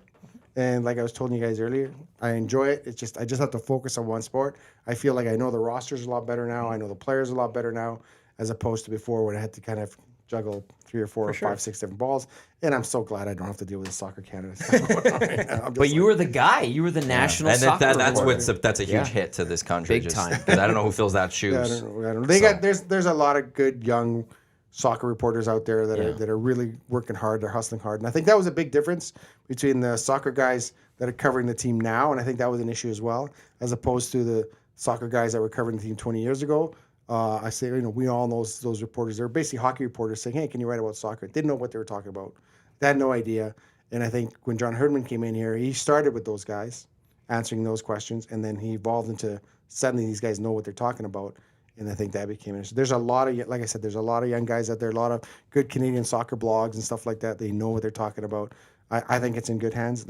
And guys in Vancouver, guys in Toronto, now that they have the professional teams, they're developing. Nice. M.C.T.V podcast. You guys have one dropping today. Yeah, last night we had a came out last night? recap of episode 5 of Ahsoka, and then we're back on Monday with whatever happened in the world of pop culture in the last week. We do 2 episodes a week, and we have so much fun doing it. Apple Podcasts, Spotify, Google, anywhere you get your podcasts. M.C.T.V podcast on X and Instagram. as well. M.C.T.V tonight, 7 o'clock, live right here on Edmonton Sports Talk. We air it Monday and Friday nights at 7 o'clock, EdmontonSportsTalk.com. Gentlemen, thank you for coming in. Thanks for inviting me. This is up, fun. up Has it been next. 2 hours already? It has. Oh, I feel like I could argue with this guy for another hour. Me argue? Never. There's always Kelly's pup. Lock Shop coming up next with Dusty live from Regina and Hustler in Winnipeg. And then at noon, Tommy, you're back in with Dusty as you guys got the Oilers stream. We continue the Tom Gazzola ranking of importance for the Oilers 6 through 10 today. I think it's 10 through 6. Yeah, so 6 through 10, not 10 Oh, through yes. 6. yeah, that is what it is. It's been a lot. Tom Gazzola, Mattawanna, Marc Majeau, and DVD, Derek Van Diest. Thanks for tuning in to the Hangout. Thanks for watching on YouTube as well as listening on EdmontonSportsTalk.com. Enjoy your weekend.